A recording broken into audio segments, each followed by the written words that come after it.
And at this time, we would like to take a moment to honor America. And good evening, everyone. Welcome to Glycod's coverage of Kentuckiana High School football, where we were having some technical issues with our stream. We'll take a quick break and come back, and we'll have the starting lineups and the start of the ball game right after this on Glycod.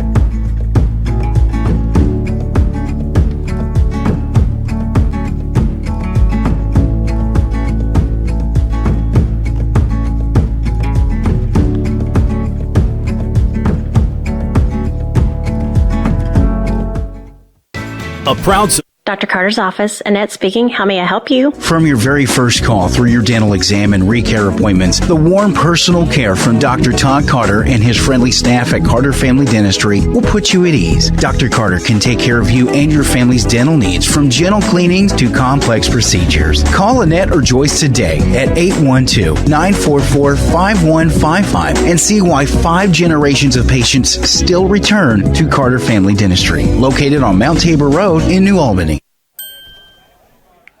I'm a bunch of wind. And just like your stomach after that strip mall sushi, well, I'm a bit unpredictable. Let's redecorate. What's the matter, Tanya? I thought you loved being spontaneous. I do.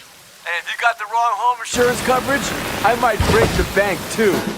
So get Allstate and be better protected from mayhem, like me. Call Jeffersonville Allstate agent Packy Page today at 812-282-2970. Subject to terms, conditions, and coverage selected. Dubuque County Fair is about to get its face melted! Yeah! 1 second. I guess their faces are safe. Shut up, Jeff. Yeah, Jeff, shut up. Shut up, Jeff. I don't need your help. Just like what happened in Pittsburgh. Never mention Pittsburgh! When you need to be there, you need an Interstate, the car battery auto techs prefer. Come by Interstate Batteries, 1510 Production Road, Jeffersonville. As an industry leader that specializes in commercial and industrial maintenance, Hussong Mechanical Contractors provides dependable, peace-of-mind service. Countless companies and organizations have relied on family-owned HMC for precise solutions on design, service, automation, energy, and plumbing. Their expertise can oversee your project from start to finish. To find out how Hussong can help your business, visit Hussong.com. From Glycod, it's Interstate Battery Southern Indiana High School football. Interstate Batteries, outrageously dependable since 1950. Tonight's game is presented by Jim Butner Auto Group in Clarksville, striving to keep you driving. And is also brought to you by the Clark County Youth Coalition. Get inspired, get the facts. Visit what'syoursideeffect.org. By Allstate agent Packy Page. He puts you in good hands. And by Clark County Sheriff Jamie Knoll. And Centra Credit Union. Now to the field for all the action from Glycod on Interstate Batteries Southern Indiana High School football. Presented by Jim Butner Auto Group.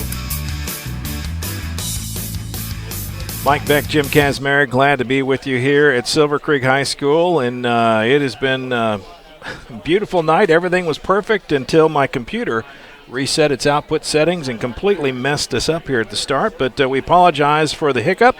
We are live and broadcasting now here at Silver Creek High School. Let's roll through those starting lineups, Coach. We'll start with the Corydon Central Panther offense. A lot of sophomores and juniors, a lot of underclassmen on this team. They're led by Nolan Adams, the quarterback, who's just a sophomore. Right, and they're 2-star running backs. One's a sophomore, one's a junior. A lot of young kids playing for Corydon. Chandler Money, Noah Denbo, they rush 900 and 800 yards respectively. Jaden Singleton, Drew Smith on the wideout position. Houston Von Schmittu is the tight end. Glad you said that. I will hopefully say that well. Colby Jones, Brendan Ayers, Chase Straub, Austin Ayers, and Christian Wilkerson, offensive line for Corydon Central. On the defensive side of the ball, Brandon Ayers, Jesse Wolf, Chase Straub, Michael Basham, Brad Pitts, Houston Von Schmidt-Tu, Dakota Jones, Owen Shireman, Jaden Singleton, Nolan Adams going both ways, as is Drew Smith. You expect to see that from Corydon Central tonight. For the Dragon offense, Ben Landers running the quarterback again, and Dylan Myers as out for the season, will not make a return this year.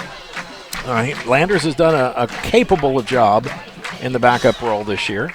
Well, and you know, there's been other players step in when Ben was injured for a while too. So yeah, he's done a yeoman's job. He stepped in and played well. Key running back Heath Knight, the senior Easton Messer, Bryson Gatlin, Jake Lucas, Trey Shane, Timmy Clark, Ben Blues, Miles Roundtree, Taylor Betts, and Cole Knotts, the offensive starters. And on the defense side of the ball, a few other names, Taylor Betts, Peyton DeLucio, Dylan Mize, Eric Worth, Jonah Scott, Knight, Landers, Gatlin, Schoen, Lucas, and Drake Spears, the free safety for the Dragons. The teams go out to the center part of the field for the flip of the coin, which was already done before the game. This is more of a ceremonial thing where they'll let us know the results of that. You see Dylan Myers out there in his street clothes and a walking boot on. They were hoping he might be back by the end of the season. They've decided, probably wisely, to just shut him down and not take a chance. So he's got a bright future, and I wouldn't take a chance on him either. And he'll be bigger, faster, stronger, and more hungry next year. Yeah. Corydon Central won the toss. They deferred. They'll give the ball away to Silver Creek. It may not be the best choice, but that's why they're starting. Give that Dragon offense a chance to get roaring here early in the ball game. Starting lineup tonight brought to you by Interstate Batteries, locally owned at 1510 Production Road in Jeff. Interstate Batteries is a proud supporter of high school sports on Glycod.com. Interstate Batteries, outrageously dependable. Well, had a chance to hear from the coaches that those interviews didn't make it because of our technical issues, but Silver Creek has to worry about the letdown tonight. That's an issue. I would say that's their biggest issue is to bounce back and bounce back big. I'm sure Coach Pappenhaus, as much as he worked physically with this team, I bet he did as much work mentally with his team. Make sure they forget that game, put that aside, concentrate on what's in front of them tonight and what's in front of them next week. Next week's a big test. East Central, their first game in the sectional, they couldn't get a worse draw. A tough team. No, they couldn't. You're right. And that's one of the things I don't like about the Indiana playoffs. I still believe if everybody's going to be in the playoffs, that the teams should be seeded. And there are plenty of ways that, with Sagarin ratings and RPIs, that you can actually seed a team. Dylan Higginbotham to kick off for the Panthers in the white jerseys with the gold pants. The gray uniforms with the orange numbers, that's your Dragons. Here we go. Kick not too bad. Down inside the 20-yard line, taken at about the 12. Trey Shane on the return, and he won't get back to the 20, or maybe just across it. They spot him at the 21. It'll be 1st and 10 there as Silver Creek gets first touch. Good tackle by Anthony Martin. We're going to have a struggle tonight with the numbers for Corydon because, again, they have the white jerseys with the yellow numbers and not the easiest numbers to see. Hard to make those out at a distance, and we don't have spotters in the booth, so we got to use our old eyeballs. And they're old. not as young as they used to be. We'll see what Landers does. He's running out of kind of a pistol formation here. Heath Knight, the single set back in the backfield. Man in motion is Messer. And a quick pitch to Knight. Behind him, he went back and got it. And he may get back to the original line of scrimmage. No gain on that play. It'll be 2nd and 10. Well, good pursuit by Corydon. That looks like a team that's well prepared. They knew what was coming that play anyway. Did. They looked well prepared. So, yeah, they run to the ball well. Actually lost a yard on that play, so it'll be 2nd and 11. Ball back at the 20-yard line. Landers looking at his wrist, gets a play in from the sidelines. Team up at the line. And 2nd and 11, here's the play. I believe that was Messer, came in from the wingback position. Actually, that was Jonas Scott. Jonas Scott, and that's just a little like an isolation play with the man in motion. Picked up a couple of yards. It'll be 3rd and 9. And Silver Creek's offense kind of sputtering here first couple of plays. And this is not a strength of Silver Creek. They've been effective in the past with some bootleg passes off the play action look. Under center this time is Landers, and a quick pitch to Messer. And Corydon Central defends it very well. Great penetration from that defensive left side, and they get a stop. It'll be 4th down, and the punt team comes on for Silver Creek. Nice defensive series. It looked like Caden Hop, but again, it's hard to see the numbers here. Lost a yard on the play. It's going to be 4th and a long 9. Almost back to the original line of scrimmage, so Silver Creek 3 plays, really nothing to show for it. Punt team out there. Receiver is on the 40-yard line for Corydon Central, and he's going to have to come up to get that ball because it drops well short of midfield, but a nice roll for Silver Creek. And will eventually be down at the 39-yard line. The Panthers will take over at 1st and 10. That was Chandler Money deep for the Panthers. He's their money man, their leading rusher in the tailback position. And it seems like one of their stalwarts, their nose tackle, Peyton DeLucio, I don't see him out there. I don't see him on the sideline. I don't see him in the starting defensive unit. So he, not to know what the story is there. 1st and 10, the handoff. And not much doing there. Defensively, Silver Creek read that play well, and Money gets nothing. No change that time. 2nd and 10. The Dragon. They brought the Dragon out tonight. Yeah, the Dragon's up and down the sidelines here. And again, speaking of that, Mike, wonderful crowd. You know, the loss last week certainly didn't diminish the crowd. They have a good crowd, big band, a lot of school spirit here in Sellersburg. 2nd and 10. And the first man through rather, that time was Noah Denbo. May got a yard. Well, they give him 2. It'll be 3rd and 8. And again, this is not the strength of either one of these two teams. No. And this is what we talked about. You got to stay ahead of the chains. They're way behind the chains right now. Neither team has done very successful in their first offensive series, at least thus far. Pitch. Money's going to put it in the air. He had him wide open. Oh my goodness sakes. Had a receiver clear downfield and wide open. Jaden Singleton had broke free. Money could not get him the ball. An incomplete pass will bring up 4th down. Little halfback pass off of the sweep look, and the cornerback bit to come up to tackle the sweep, and he was wide open. All he had to do is get the ball to him. Yeah, you don't get that play often, so you really want to make it work when it comes. Higginbotham back to kick. Messer and Jonas Scott deep for the Dragons. Snap is good. Pretty good punt. Bounces at the 30, rolls inside the 25, and Silver Creek will be back at about the 24-yard line. Will be 1st and 10. And successfully not letting Messer get the ball. Both teams have touched it once. Neither team done much with it, though. No, they sure haven't. And it's a philosophical question, but is that simply the offenses aren't clicking or the other defenses are well prepared? Well, at this point of the season, you should be pretty well prepared defensively. So I would say both teams have done a good job scouting the other team. They have a good, you have 8 games to scout. So you should know what your opponent is going to do. Shouldn't be too many surprises. 1st and 10, Landers. Knight takes the ball. He'll go across the 25-yard line. Picks up a few.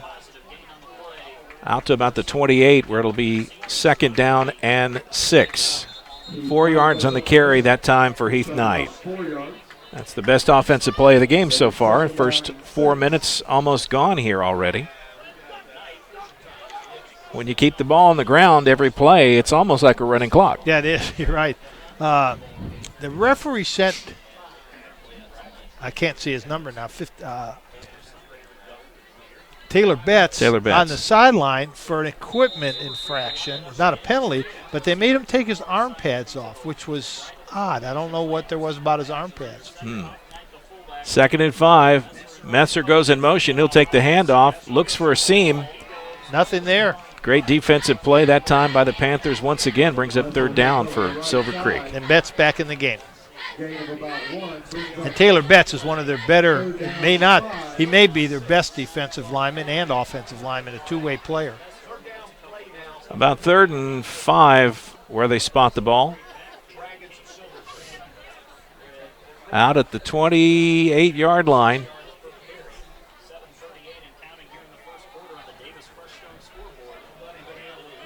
Silver Creek's offense bunched up very tight. Very tight. Double wing. Man in motion as Jonah Scott takes the handoff, comes back this way, and not much there. Great coverage, swarming coverage by the Panthers. I'm impressed with their defense. That'll bring up 4th down, and Silver Creek has to punt it away again. Corydon Central comes in the season. They're 2-6 on the year. They've had a couple of games get away from them that perhaps should have won, but they're matching up really well so far to the Dragons tonight. There's a kick end over end taken by Money at the 33-yard line, 43-yard line, out across the 45 to the 47. Kind of a dangerous catch amongst the whole group of Silver Creek players. 1st and 10, Corydon Central with fairly decent field position. They're winning the battle of field position, but they haven't done much on offense to take advantage of it. Here it is, 1st and 10. Adams, quarterback under center, 2-backed, and the pitch to Money. And Money goes nowhere. Great defensive coverage that time by Silver Creek. Well, in Silver Creek's defense, Mike, their safeties and cornerbacks are very active in their run defense. And that's why that little halfback sweep pass play was wide open, because first of all, they're very aggressive, and secondly, I think they're coached into becoming a very integral part of their run defense. Loss of a yard, 2nd and 11. Corydon Central, Adams under center. Gets the snap, pitch to the left side. This time it's Denbo trying to get to the corner. He'll get there, but only for a yard or two. And it'll be 3rd and long. Not quite to midfield, so 3rd and 8 is what we'll call it. Yep. Both teams are getting themselves in long yardage situations, and that's not part of their offense. Neither team built for big yards per play. 3rd and 8. Just short of midfield. Corydon Central has the ball. Defense in tight. They're going to draw back to pass. He's not, well, he gets out of the hands of the defender. He's going to pull it down and try to get it on the ground across midfield, but not much more than that. Eric Worth had a chance to pull him down in the backfield, got through his hands. He ended up gaining only about 2 yards on that scramble. He ran about 20 and gained 2. 4th down and about 6. And the punt team is out for Corydon. Jake Lucas and Messer deep this time for Silver Creek. Money, the punter. Snap is good. Kick, not too bad. Spinning. Taken by Lucas. Breaks a tackle and gets out close to midfield. Best starting position for Silver Creek. Maybe that punt return will give them a little spark. And Corydon just lost the field position battle by allowing that 20-yard punt return. Not a great punt and a very good return. And they were gaining on the field position battle, but they've just lost that now. Jake Lucas, nice return for Silver Creek, sets them up 1st and 10, ball at the 49-yard line. And the offense seems a little confused here, standing around all looking at their wrists. Want to know what time it is? Yeah, that's it.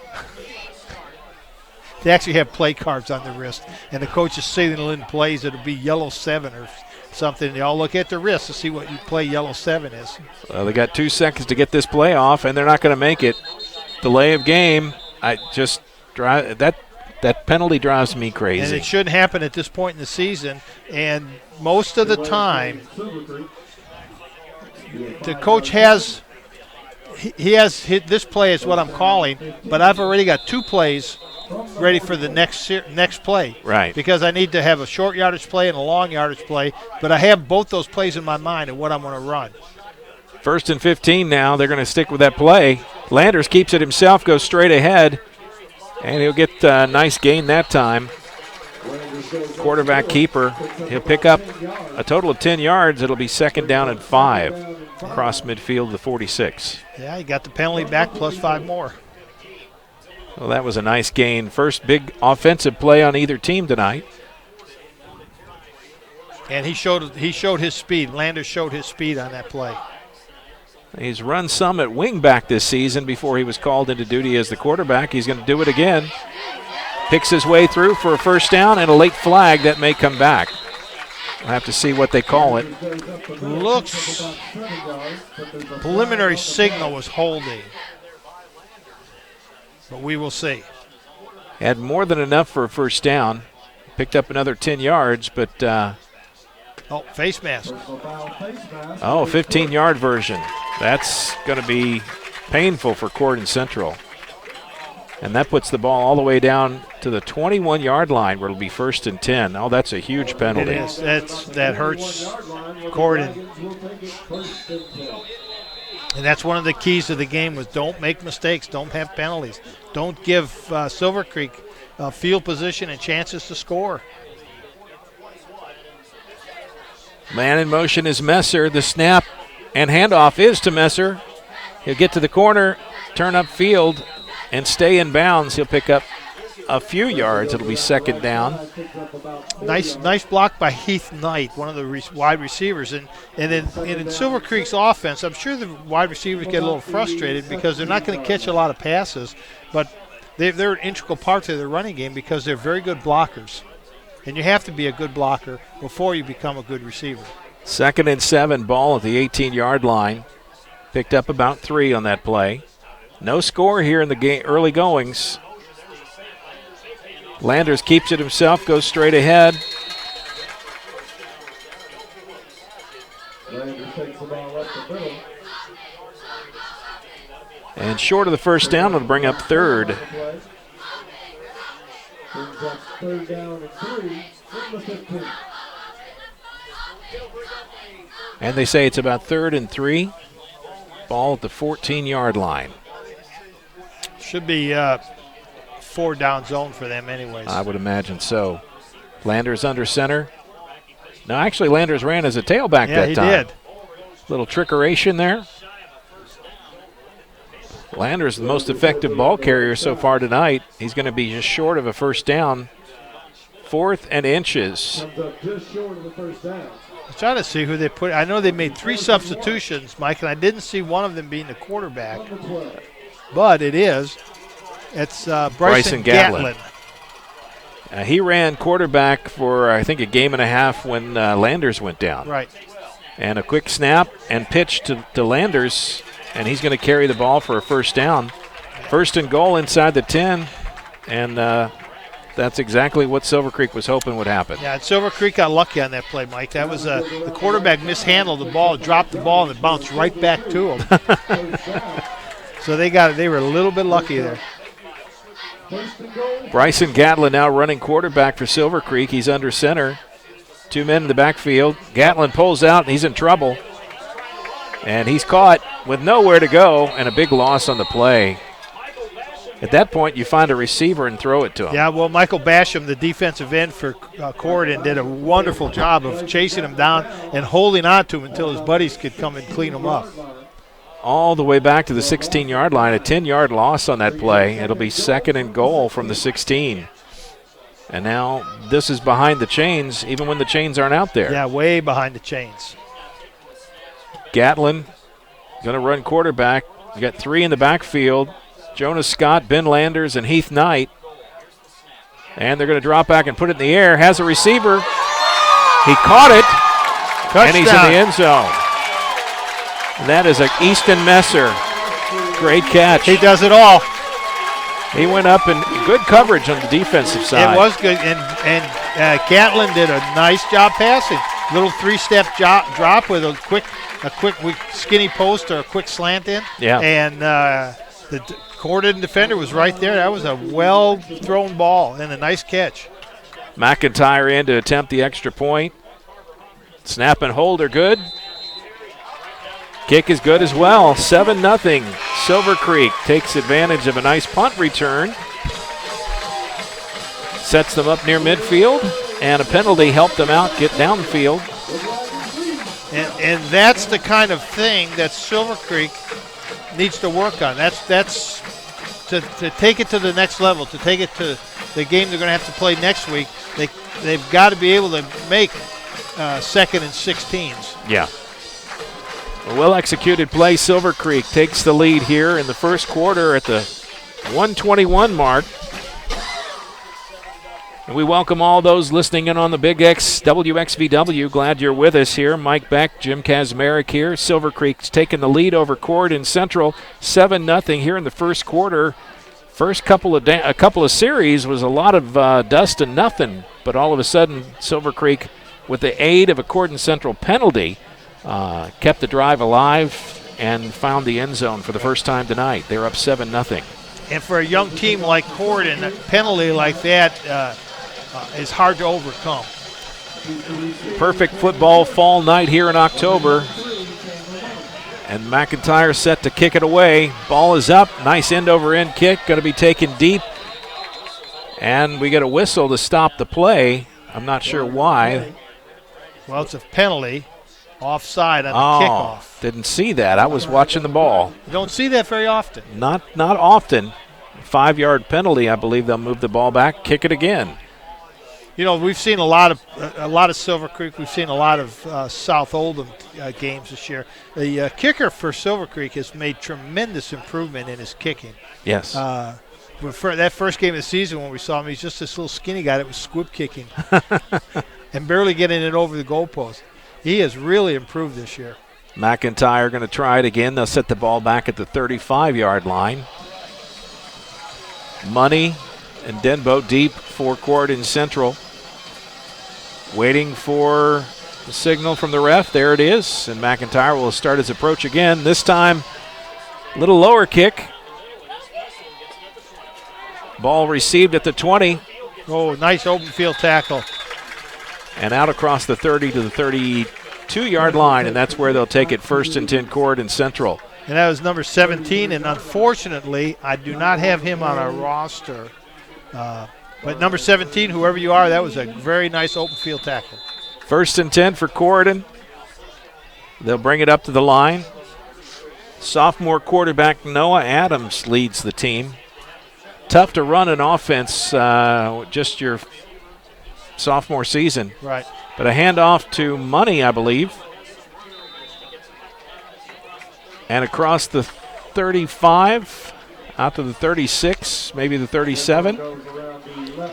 And they'll put it down at the 36, so a gain of about 3, 2nd and 7. And you can see where Corydon is going against almost a 10-man front because Silver Creek's corners are playing the cover 2, jamming up.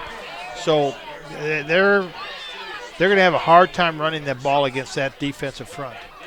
Adams, hands off. I believe that was. I think that was Denbo. It picks up 3 more. It'll be 3rd down and 4. And they may not get one more playoff. As a matter of fact, they're heading to the sidelines. That's going to be the end of the first quarter, where Silver Creek has taken a lead 7-0 over Corydon Central. We'll take a break and be back with the second quarter right after this. You're watching Glycod's coverage of Kentuckiana High School football. Stay with us. We'll be right back. You're born with the brain power to make smart choices and the opposable thumbs to click on them. You shop carefully for a lot of things, but what about your bank? Better borrowing rates? Yes, please. Lower fees? Duh. More money for you, less for the bank. Access to a cooperative network of convenient locations. and a place where they go the extra mile for you. It's your money. Start right here. Centra Credit Union. Centra.org. Federally insured by NCUA. Equal housing opportunity. You're watching Southern Indiana High School football from Glycod.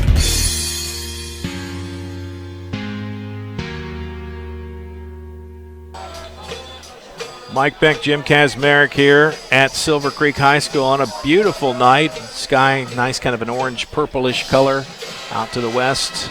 As the sun sets, temperature will start dropping. Football will keep us warm here. Second quarter, Silver Creek leads Corydon Central. It's third down and about 4. Ball at the 39-yard line.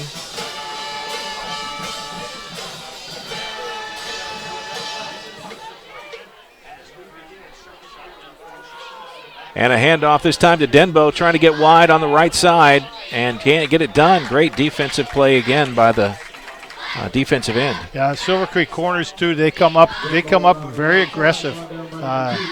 They're very, very cognizant of Corydon's running attack. But in the other games we saw, they're actively involved in the run defense. Punt situation, the loss of a yard. It's going to bring up 4th and 5, and Easton Messer deep for Silver Creek. They look like they're going to put a rush on. They're going for it. Didn't get there. And that ball kind of went off the right side of his foot and out of bounds. Well, he got rid of the ball in a hurry. That was a no-step punt. He got the ball and kicked it right away. No step, no 1 step, 2 steps, nothing. 1st and 10. Silver Creek will take it again. Coaches are recognized as finalists for Indiana Cheer Coach of the Year. The Association of School Principals is excited to announce Ball put down at the 43-yard line. Cheer Coach of the Year is our own Miss Jen Kaufman. 1st and 10.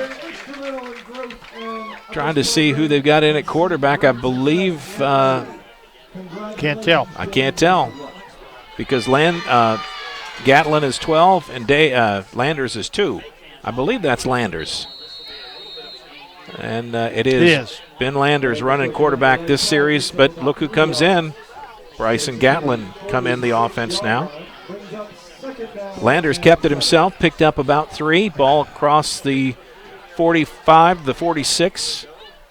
2nd and 7. And Jake Lucas comes out. Gatlin took his place, but Landers is still at quarterback. So you actually have 2 quarterbacks in the game now. So something happening here, a little trickeration maybe. Very tight offensive formation. Hand off to Heath Knight. Straight ahead. He's going to be close to a 1st down, depending on where they spot the ball. Nice run by Heath Knight. Yeah, just straight ahead. Good push by the offensive line, too. They took the Corydon players right along with them. They're going to spot it back just shy of a 1st down. He's across midfield to the 48. He needed to get inside the 48 for a 1st. It'll be 3rd and inches. And a very tight formation here for Silver Creek. Landers under center. And straight off, hand off to Knight. And I think he's going to get enough push to get the 1st down. Didn't get much. So Corydon Central's defense a little more stout inside than I anticipated. Right. They're doing a good job. That the 15-yard face mask penalty on that previous series really hurt them. That would be the difference in the ball game so far. 1 penalty. Amazing how much a difference it can make. And look at this. Jim, this is the first time chains have come out all season. I think you're right. I really do. I cannot remember seeing referees bringing the chains out. It used to be a common occurrence, but not so much these days. Well, we've seen so many of the running clock games that I think the referees just say, hey, 1st down, let's go and play. And that is a 1st down. They'll move the chains. 1st and 10, he got it by inches, maybe an inch, just enough. Didn't need much. Just the nose of the ball has to touch that line, and it's 1st down. Oh, my goodness. I was just happening to glance at the cheerleaders, and they just threw this girl about 20 feet up in the air. She did a double flip. Oh, my. And they caught her, thank goodness. Oh, heavens. Yes, thank goodness. 1st and 10. There's action all over the field tonight, even on the sidelines. Landers hands off to Messer, and a little kind of a delayed handoff. And that time, nothing doing. Brendan Ayers on the stop for Corydon Central, among others. Yeah, the timing didn't look very good on that play. Loss of a couple. It'll be 2nd and 12. Ball almost back to midfield. Didn't know what to expect. Haven't seen much on Corydon Central. Read some information, but saw no film. But they're playing Silver Creek a lot more stout than I had anticipated. Man in motion is Messer. He'll get the pitch, and he'll go to the right side. He's got the corner. Good pursuit. And finally thrown out of bounds. Nolan Adams, quarterback for the Panthers, also plays safety and made the stop. Yeah, Jordan Singleton, I think, is either cornerback or outside linebacker. Messer made a little bit of an inside move, and he bid on that. And Messer planted that foot and took it outside. He was out of position.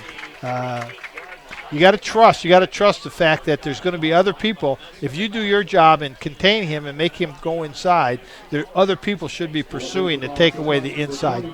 Tacked onto that run as a 15-yard penalty. Must have been a late hit out of bounds. And Corydon Central shooting themselves in the foot. Defense is playing too well for this. Yeah. 1st and 10. Ball at the 22-yard line. Landers puts a man in motion at Scott. Handoff back the other way. And that LaShawn Mays, he's just a freshman. He's getting a little more playing time. We saw him in the North Harrison game a couple weeks ago, and he had a little. Yep. He played some in the fourth quarter in that game at running back.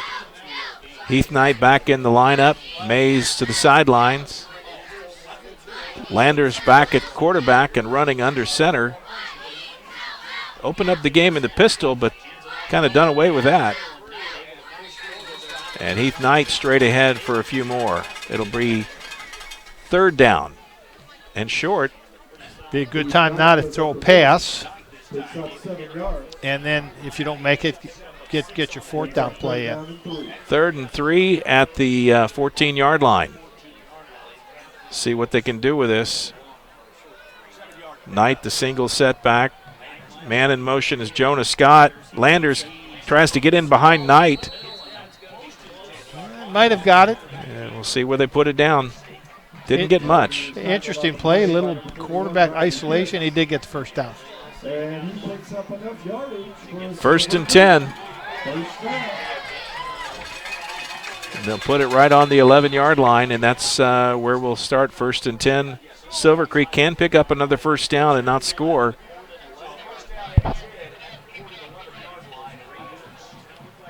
See what they do here. Play comes in. Man in motion, Jonah Scott. He gets the pitch. He's got a seam, makes one man miss, and he's in the end zone. 11-yard touchdown run by Jonah Scott. Nice speed. Yeah, good speed, good cut, nice blocking on the perimeter. And again, a penalty on the drive. 15-yard variety really hurts Corydon Central. And if we can replay that somewhere or another, you'll see that each Corydon defender had a gray shirt in front of it. That the three defenders who were responsible for containing that play all had a gray shirt blocking them. So really well-designed play, but well blocked. And welcome to those listening on the Big X WXVW. Mike Beck, Jim Kazmarek here at Silver Creek, where the Dragons have just scored again from 11 yards out. Jonah Scott dodges and weaves his way into the end zone. And again, a long penalty, a 15-yard variety by Corydon Central, puts them in a hole and gives Silver Creek a little bump that pushes them into the end zone. And now they lead 14-0 here.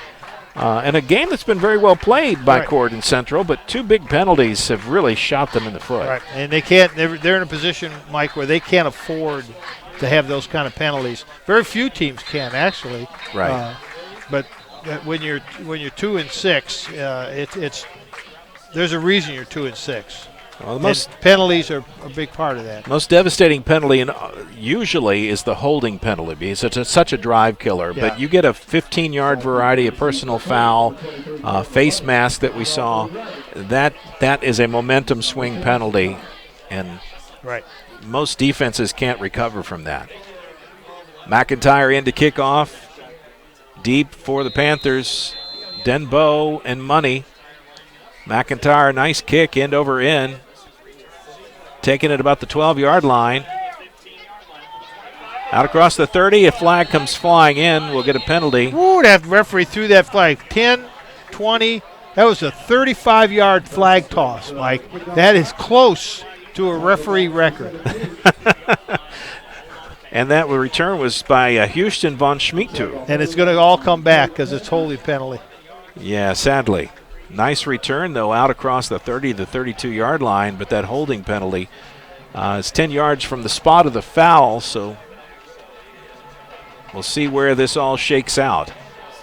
Silver Creek leading Corydon Central 14-0 here, 7:21 to go in the second quarter. So it's on the 15. I think the ball was actually spotted on the 31. So it's back down to the 15, so it ended up being a 16-yard penalty. Huge penalty. 1st and 10. Nolan Adams comes out in the shotgun. And a handoff to Money going to the right side. Breaks a couple of tackles and out close to the 20-yard line. Nice carry that time by the Money man, Chandler Money. Chandler Money goes around the right side. See what they give him here. You know something, Mike, this year, this is our 8th game? Ninth game. Ninth game. You know, we have not seen a team that is proficient in the passing game.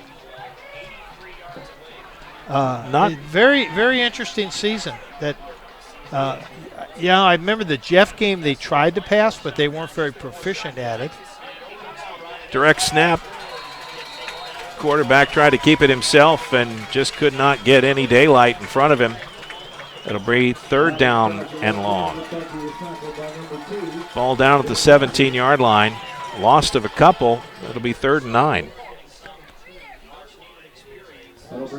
Great swarming defense by Silver Creek. Yeah, Corydon Central's played well tonight, too. And, you know, when you play against a swarming, pursuing defense like this, counters, reverses, bootlegs are very effective plays because you're going against what their flow of going to the ball. Adams back of the shotgun. Money to his left. Takes a snap, jump pass. Oh. Looked like Tim Tebow there for a moment. It did. And Joe Lemon, number 7, defensive back for Silver Creek, made a great play on the ball, but had he made a play to intercept it, he'd have walked into the end zone. Yeah, nothing but daylight in front of him. Incomplete pass brings up 4th down, punting situation. Chandler Money has been handling the punting duties for the Panthers tonight. He's back just this side of the goal line on the 1. Dangerous area to punt from. Snap is good. Not much of a kick, though. No. Kicked it out of bounds. Not quite to the 40-yard line, so Silver Creek will get the ball back in great field position. And I know you don't want to put it in the hands of Messer, but you kind of want to get it downfield as much as you can. This would be a good time. Now, if you've worked on your passing game and you want to kind of try to incorporate that a little bit and try to start making teams respect the fact that you can pass the ball, this would be a good series to do that. 1st and 10 ball at the 39-yard line. Silver Creek leads 14-0. Corydon Central trying to find a way to get a stop here, and almost must-stop situation, and a flag on the play now. They have 12 players on the field. 12 men on the field. That's going to be a 5-yard penalty. I believe 5 yards. It is. And that'll push the ball back to the 44-yard line. I think Bryson Gatlin thought that they'd called his number to be quarterback, and you can only have one. Yeah, well, you in theory. Yeah, right. Tight formation, one man split far out to the left, but everybody else in tight. Heath Knight, the single tailback, man in motion is Messer. Option play, Messer's going to get the pitch, but great defense, and he goes nowhere. May have lost a yard. Good swarming defense by Corydon Central. Very good, and we got a flag against Silver Creek, but that option play was the quarterback bellied back. He lost too much yardage for that play to be effective. And, of course, part of that was because Corydon had some penetration. Great penetration, and that 10-yard penalty is really going to put Silver Creek. They walked off almost 15 yards. Well, I think it was the penalty was back in the backfield. Way past the original line of scrimmage. It's first and forever. Ball at the 42-yard line of Silver Creek. We'll let the math majors figure out what that down and distance is here. It looks like first and 30. Something close to that.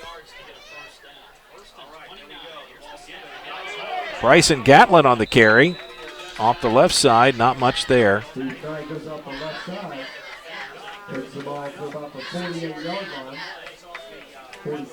Just short of the 48, back to the 47 is where they are now. Silver Creek trying to make up ground. It's still second and 14. No, 24. 24. Second and 24. Ashton Beck, our scoreboard operator, and down in distance, her fingers are flying over here. Nice pass. Heath Knight pulls it in, makes a man miss. And now it's 3rd and 12. Yes, nice little bootleg pass. You know, quarterback running. It's an easy throw. It's not throwing against his body. He's throwing it in the direction he's running. Yep. Makes it easier. Yep. 3rd and they say 13 where they put it down. Ball's at the 42-yard line. So it was interesting because they didn't try to make up 30 yards in one play. So you got 10 yards and you got 10 yards, and now you're in a position where it's 3rd and 12 and it's doable. You're in 4-down zone anyway. Low snap on the ground. Landers picks it up, goes straight ahead, and he doesn't have the ball. He's running without it, and they stripped it away, and Corydon Central gets the fumble recovery. Yeah, good break for Corydon Central. Nice defense, and just stripped the ball from Ben Landers. And I think Ben had taken about 5 more yards running after he fumbled the ball, not realizing that they'd stripped the ball from him. Yeah, that's almost hard to believe, but that's what happened. Yep. 1st and 10, ball at the 43-yard line. Corydon Central gets a break. Let's see what they can do with it here. They've got about almost 4 minutes to go in the half. And Adams goes down. He got nowhere. That's a big play by Braxton Fackler. And Dylan Nye is also back there. Yeah, big sack, yeah. They created a lot of penetration. Lost 8 yards. It'll be 2nd and 18. Ball on the 35-yard line. 14-0 Silver Creek over Corydon Central here in the second quarter. Just when you think the Panthers could take advantage of an opportunity, they go deep in the hole. Now you're almost forced into a passing situation. Adams back in the shotgun and hands off. Money's got some room. And he fumbled. And the ball is loose, and Silver Creek, nope, it's rolling around. Someone's got it. It's still rolling around. There's another flag. Oh, my goodness. We had balls flying, we have players flying, and now we got flags flying. A lot of things in the air. I have no idea what the flag was for, but that referee, the one had a 30-yard, that guy had a 20-yard up in the air flag. It looked as if Corydon Central recovered that loose ball. It appears that their offense is staying on the field. And it's a 1st down. Now they're discussing the penalties, and one official is running to the far sideline to try to explain, perhaps to the coaching staff, what their options are here. Now he's going to this. All right, personal foul. Against Corydon Central. 15-yard penalty. Now, is that from the spot of the foul? Yes, but where's the spot of the foul? I guess where the flag landed. Wow. Well, that was the flag landed almost just a yard behind the original line of scrimmage, so that would be, this would be 16 yards from there, so it's going to be 2nd and 26. And you know, Mike, that was weird because while that fumble was occurring, there were 20 players who were trying to get that fumble. And there were 2 players that were way back here doing some kind of scrum that caused the referee to throw that flag. 2nd and 26 from the 27-yard line. Corydon Central and get snake bit here. Eric Worth quick on the tackle that play. Yep. Never got going. Little pass out to the flat. Yeah, just a little swing pass, and they got another flag. What do we got now? This one against Silver Creek. We went through the whole first quarter with just 1 penalty. Silver Creek gives back 15 yards. We haven't seen the signal yet. I think it was a personal foul. It looked like face mask, Mike. Well, they had yards to give. Or it could have been a horse collar. I'll take that back. I think he signaled horse collar. Okay. Well, it is 2nd down and 14. Ball out to the 39-yard line. And there may be another flag. Nope. Didn't see it. Money with the run. And he'll get close to midfield. Nice run that time by Chandler Money. He's rushed for over 900 yards this season. I see why. He's a little shifty runner. Good moves. What we got, 3rd down and long? Or 3rd and 3. 3rd and 3. Very doable. It's been a very strange series of plays, hasn't it? Yeah. Corydon Central has a chance here to pick up a 1st down, and that didn't seem conceivable 2 downs ago. But let's see what they do here. High snap. No, that's not going anywhere. And we got another flag. These referees, I don't know if the referees seems to get in emotion here. Well, have they changed? Because the idea now is to throw the flag as high as you can. We saw that last week too, and as far as you can. We have a shift. No, we have a sideline violation from the bench. Okay. So now it's 4th down. It was 3rd and 3. Now it's 4th down. Now it's 4th and that may have been just a warning, a sideline violation warning. Okay, 4th and 6. And it appears that they're going to go for it here with about 1 minute, 20 seconds to go.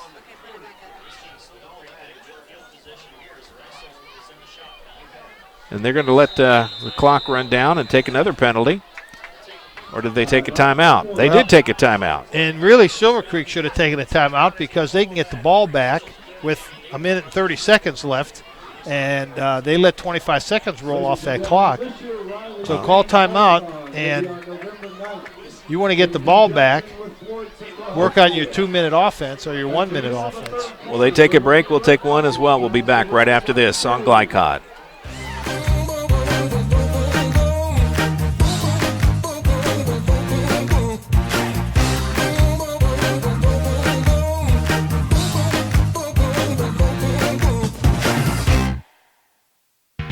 You're watching Southern Indiana High School football from Glycod.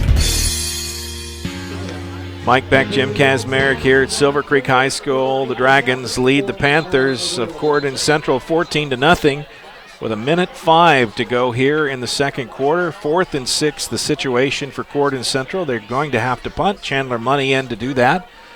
Deep for Silver Creek, Easton Messer, and Jake Lucas. Wait for the snap. Ball is spotted at the 47-yard line. Snap is there. Nice penetration, kick up, and will roll over and bounce down inside the 30 to the 25-yard line where that'll be 1st and 10 for Silver Creek. Yeah, effective punt, a good punt there. It's an odd style. high school football, you get a lot of different looks in the kicking game. You do. You really do. Because not many schools have a well-developed kicking program. Yeah, well, and you know, punting can be such an asset to your offense and your defense for field position purposes that you really want to develop a punter. You know, that's something that a kid standing along the sideline can learn to do and be effective at it. 1st and 10. Silver Creek takes over with just under a minute to go, 54.9 seconds officially. Lander's going to drop back, roll to his right, pull it down, and he runs into trouble. He'll lose some yards on that play. He'll take a sack. Call timeout. You got timeouts. You can't save him in the second half. But they're just going to let the clock roll. He'll lose 3 on the play, 2nd and 13. And we may get one more play off, and Silver Creek will be happy to go in the locker room up 14-0 unless they can produce a score here on this play. Then they're going to have to run a play because play clock is underneath the game clock by about 3 seconds. So. Well, this, to me, would have been a good time to do a little practice stuff, but Coach looks at it differently. Messer goes over and becomes the lead blocker. Landers around the left side, breaks a tackle, and goes out of bounds, which will stop the clock with 4.3 seconds. And we'll get one more play. Well, fling it deep, see what happens. They'll put it down at the 31-yard line, and that'll be 3rd and 4. About a 9-yard carry that time for Landers. And probably just going to take a knee, I would guess, here. I'd let it rip, but it looks like they are going to just take a knee. They got bunched up. Oh, no, they're going to put it in the air. Landers drops back, throws it in the middle, and almost picked off. And that's going to be the end of the first half. Silver Creek 14, Corydon Central 0. We'll take a break, be back with our halftime coverage right after this on Glycod. Stay with us, folks. We'll be right back. Let's be honest. You don't see Grandma nearly enough.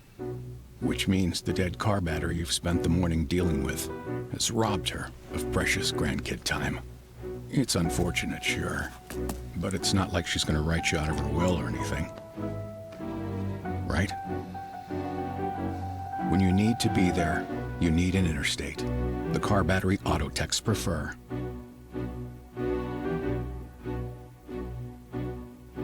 Dr. Carter's office, Annette speaking. How may I help you? From your very first call through your dental exam and recare appointments, the warm personal care from Dr. Todd Carter and his friendly staff at Carter Family Dentistry will put you at ease. Dr. Carter can take care of you and your family's dental needs, from gentle cleanings to complex procedures. Call Annette or Joyce today at 812-944-5155 and see why 5 generations of patients still return to Carter Family Dentistry, located on Mount Tabor Road in New Albany.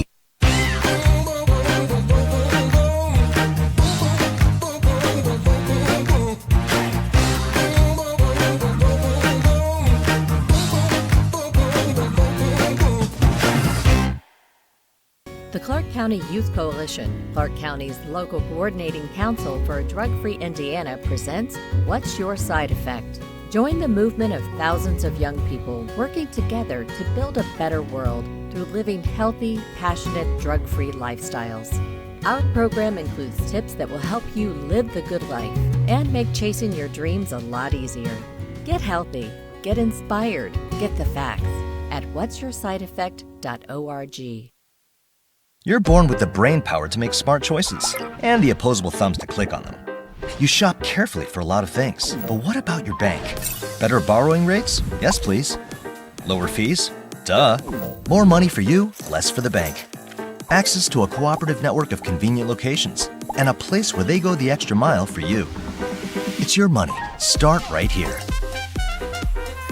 Centra Credit Union. Centra.org. Federally insured by NCUA. Equal housing opportunity. Tonight's halftime report is brought to you by Centra Credit Union, centered around you.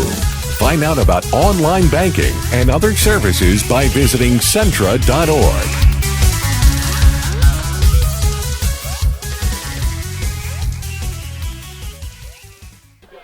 Mike Beck, Jim Kazmarek here at Silver Creek High School as the band prepares to entertain the crowd here at halftime, where the score is Silver Creek 14, Corydon Central 0. And a game that seemed closer than the score would indicate. Corydon Central's defense has really put up a pretty good fight, but some crazy penalties at inopportune times, and Silver Creek has been able to take advantage. I still think I'm seeing a little bit of the letdown from last week in Silver Creek's team right now. They don't look as sharp. They really don't. Yeah. And I'm going to attribute that to two things. Number one, I think Corydon Central is playing a really inspired, hard game right now. Their coach has got them ready for this game. And I also think there's some letdown from last week. They just don't look as sharp as they had before. Offensively. Defensively, I think they look pretty good. All right, well, let's take you've got some scores that have come in here? I do have a couple. We have Floyd Central and Seymour tied 0-0 at the end of the first quarter. Jeffersonville 7, Bedford North Lawrence 0 with 3 minutes left in the first quarter. Charlestown is up on Pekin Eastern, and I guess they want to be called Eastern, don't they? Yes. And so Charlestown 19, Eastern nothing in the middle of the second quarter. And Linton Stockton 21, Providence nothing at the end of the first quarter. And New Albany's up on Jennings County 14-0 at 10 minutes left in the second quarter. All right, well, your scoreboard update tonight brought to you by the Clark County Youth Coalition. For more than 35 years, the Clark County Youth Coalition has been the state's eyes and ears in Clark County, monitoring data and working to reduce substance use and abuse. For more information, visit clarkcountylcc.org or like them on Facebook. And for scores of other games in Kentuckiana, you can visit glycod.com, where we follow all the schools in southern Indiana and Oldham County and many in Jefferson County as well. We've got crews out across the land, Louisville, Lexington, and parts in between. So here at this one, 14-0 Silver Creek over Corydon. We'll take a break, and we'll be back right after this with more halftime coverage on Glycod. You're born with the brain power to make smart choices and the opposable thumbs to click on them. You shop carefully for a lot of things, but what about your bank? Better borrowing rates? Yes, please. Lower fees? Duh. More money for you, less for the bank. Access to a cooperative network of convenient locations and a place where they go the extra mile for you. It's your money. Start right here. Centra Credit Union. Centra.org. Federally insured by NCUA. Equal housing opportunity. The only name you need to know for all your auto repair needs is Voyner's Auto and Truck Repair. Sure, our name might be hard to say, but we can fix everything no one else wants to fix. Big or small, we can do it all. Foreign or domestic, if it needs repair, Voyner's can handle the job. The only thing high-tech about us is what we do, and we're up front with you and we'll do the job right. One thing we have to sell is our time, and we won't waste yours. Voyner's Auto and Truck Repair. Family owned since 1981. Call us for all of your auto repair needs. The Clark County Youth Coalition, Clark County's local coordinating council for a drug-free Indiana, presents What's Your Side Effect? Join the movement of thousands of young people working together to build a better world through living healthy, passionate, drug-free lifestyles. Our program includes tips that will help you live the good life and make chasing your dreams a lot easier. Get healthy, get inspired, get the facts at what'syoursideeffect.org.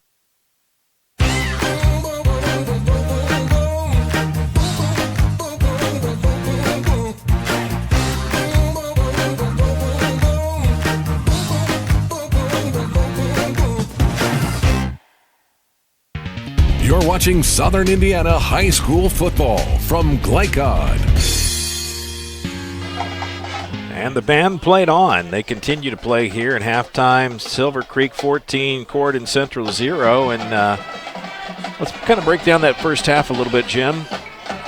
Neither team really has a lot of spark on offense tonight. Well played defensively by both squads, but penalties and turnovers have been killer. Right, for both teams. That one series where both teams had first and 30 because of penalties and fumbles and odd plays and fumble with a penalty. And So yeah, it is. That second quarter got very sloppy, I thought, for both teams.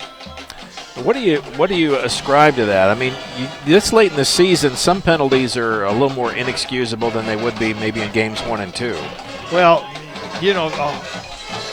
face mask penalty or horse collar penalty is a penalty of commission where you're trying hard, your hand gets in the wrong spot, you grab the wrong thing. Those are those things the coach can. You don't want it. You want it to happen, right? But you know the kid is getting that penalty because he's trying. Right. Holding penalties, not at this point of the season. The offsides, the delay of game, 12 men on the field.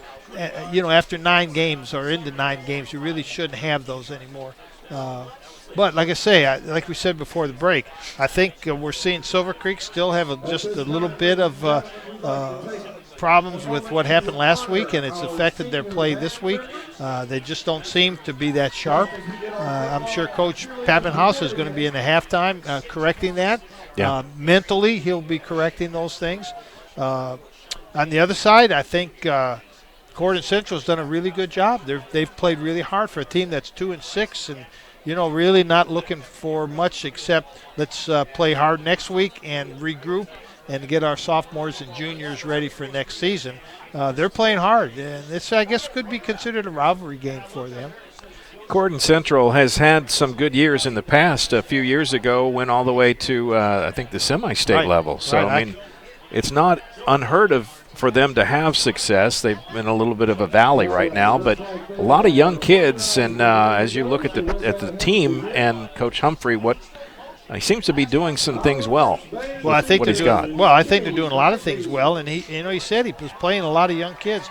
4 sophomores on offense, 5 sophomores on defense. Remember, we talked earlier this season. Every sophomore you play, you're going to lose a game. So he's right. He's right on pace for that, unfortunately. Yeah. But sometimes you're just forced to do that, especially at the 3A school or the 4A school level, 2A even more so. You are forced to play younger kids just because it's a numbers game. You'd rather not. There is a big difference between an 18-year-old playing against a 15-year-old. And their bodies are different and their mentality's different. It sure is different. And the band is now honoring their seniors. It's senior night. Pre-game, they had the seniors of the football team, the managers, and the cheerleaders. Here at halftime, they're honoring the senior members of the band, and there's quite a few of those. So we're going to have an extended halftime, which means we got to talk a lot. Well, and you were correct because we, as Will, can he pan down and watch the senior band members? I think Will can swing down and perhaps catch some of the because we were seniors. Wondering when they were performing on the field. There we go. That way. We were wondering why, when they were performing on the field, that some of the band members had orange sashes on. Yes. And we were trying to figure out why did these people have orange sashes. And as brilliant as Mike Beck is, he figured out those must be the seniors. And obviously, as we can see, all these people lined up on the track to be introduced all have an orange sash on. So, way to go, Mike. You figured that out. Well, every once in a while, they say fools get lucky, right? Well, it is halftime, 14-0, Silver Creek over Corydon Central. We'll go ahead and take another break, and when we come back, we'll talk about some adjustments both teams can make. We got a little extra extended halftime here, so we may take an extra break and catch up on a couple of housekeeping duties as well. Stand by. We'll be back right after this on Glycop. Hey, who are you? Oh, hey, Jeff, I'm a car thief. What? I'm here to steal your car because, well, that's my job. What? What? What? What? What? What? What? It happens. And you got cut rate car insurance? Paying for this could feel like getting robbed twice. So get Allstate. And be better protected from mayhem. Like me. Call Jeffersonville Allstate agent Packy Page today at 812-282-2970. Subject to terms, conditions, and coverage selected. Hi, this is Sheriff Jamie Knoll of the Clark County Sheriff's Office reminding you to please buckle up, wear your seatbelts, and refrain from texting while you're behind the wheel. Your safety is our priority. Enjoy the game.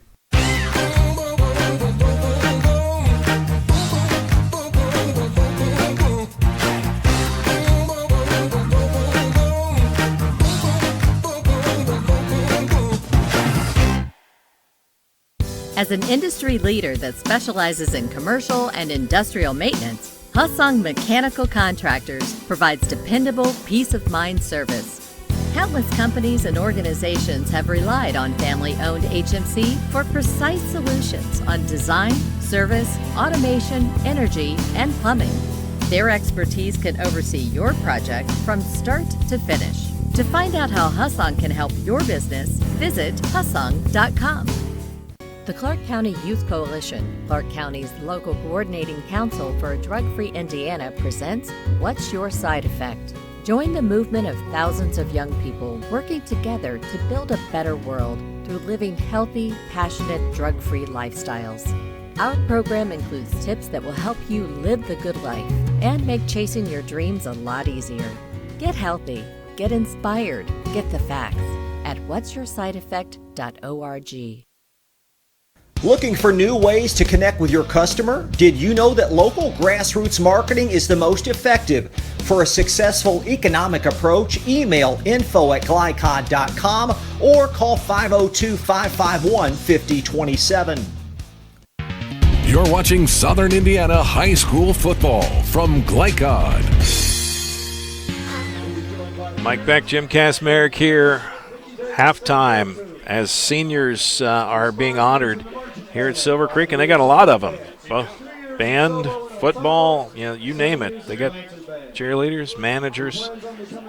So they're being honored, and while they do that, we'll talk about some adjustments. Let's talk about Corydon Central. They've got they're only down by 2 touchdowns. That's not too deep a hole. It's a hole, but it's one they can climb out of, but how they get out of that hole. They started the game with that halfback pass. And they need to go back to something like that. At this point, Mike, during practice, at the last couple weeks of practice, when you practice the dive play and the isolation play and the sweep play, and you practice that hundreds and hundreds of times, now you have some time in the last couple weeks to work on some gadget plays, some fun, a halfback pass, a double reverse, a reverse pass, a throwback to the quarterback, a double pass. I mean, those are kind of things you throw into practice to keep practice moving along and having some fun in practice. Right. This is a good time to use some of that stuff. I mean, you got the half. What do you have to lose? It's 14-0. You've got some gadgets that you've been waiting to run all season. Halfback pass, a reverse, a throwback to the quarterback. There's a lot of different things that you can do. But one of the reasons you want to do that is you want to keep those cornerbacks from Silver Creek are so aggressive, and they come flying up to defend the run so quickly that, a little flea flicker where it's a dive, throw it back to the quarterback, throw it upfield. Just something to keep the corners and the safeties honest. We've talked about, and you've mentioned this several times, the number of coaches that have timeouts before half and don't use them, and they don't roll over, so you just lose them. Opportunities that are kind of wasted when you could be running a play instead of just taking a knee. Right. But I kind of think that's the same case for things in the playbook. Now's the time. You're at the last game of the regular season. You don't know what your opportunities are going to be in the postseason. You probably are not going to be doing a lot of trickery in those situations. So why not empty the playbook a little bit and see if you can't pull out a surprise win? Right. Well, and like I say, in all those gadget plays, the trickeration, those kind of plays are all designed to keep the other team honest on defense. Don't over pursue. Don't let your corners come flying up. Don't let your safety come in and be making tackles at the line of scrimmage. So you run some of those trick plays, some gadgets, some plays that you've been practicing the last 3 or 4 weeks of the season. Well, we'll see if Corydon Central is so inclined to do that. The seniors continuing to be announced here. It is a long and voluminous amount. Yes, they do. They have a lot of seniors. That's good, though. I mean, these, as a football coach, you never realized how much the band practiced because you were consumed with what you were doing. Right. But these young folks here, they put in a lot of time and probably many hours as the football team does. They don't. They're probably not in the weight room, but they're in the band room practicing after school, and they're out on the parking lot practicing after school. So while the football team's on the field practicing, the band's in the parking lot practicing. So they put in a lot of time. So good for the seniors, good for their parents. 4-year career of being a band member is pretty cool. And one of my regrets, I have not that many, but one of my regrets is that I never learned to play a musical instrument. And I always thought it'd been really cool to play the trumpet. The trumpet. That would have been a really cool thing, because you could have been a trumpet. I could have been a trumpet player in a jazz band. That you could have been. Yeah, think of how many chicks you would have had with that. I just the words fail me. And with that, we'll cut to a commercial. We will definitely cut to a commercial. Stand by, folks. More halftime coverage coming up next.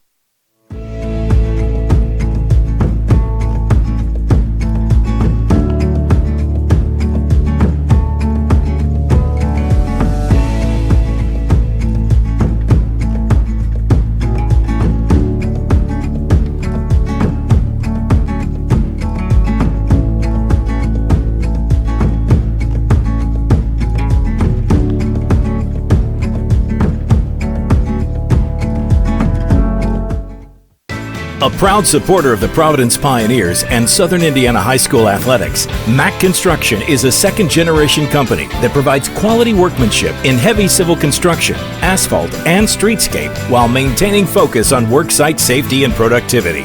Put Mack Construction's nearly 40 years of award-winning service to work for your project. For more information, visit mackconstruction.com. Mack Construction. Experience. Reputation. Solutions. Hey, who are you? Oh, hey, Jeff, I'm a car thief. What? I'm here to steal your car because, well, that's my job. What? What? What? What? What? What?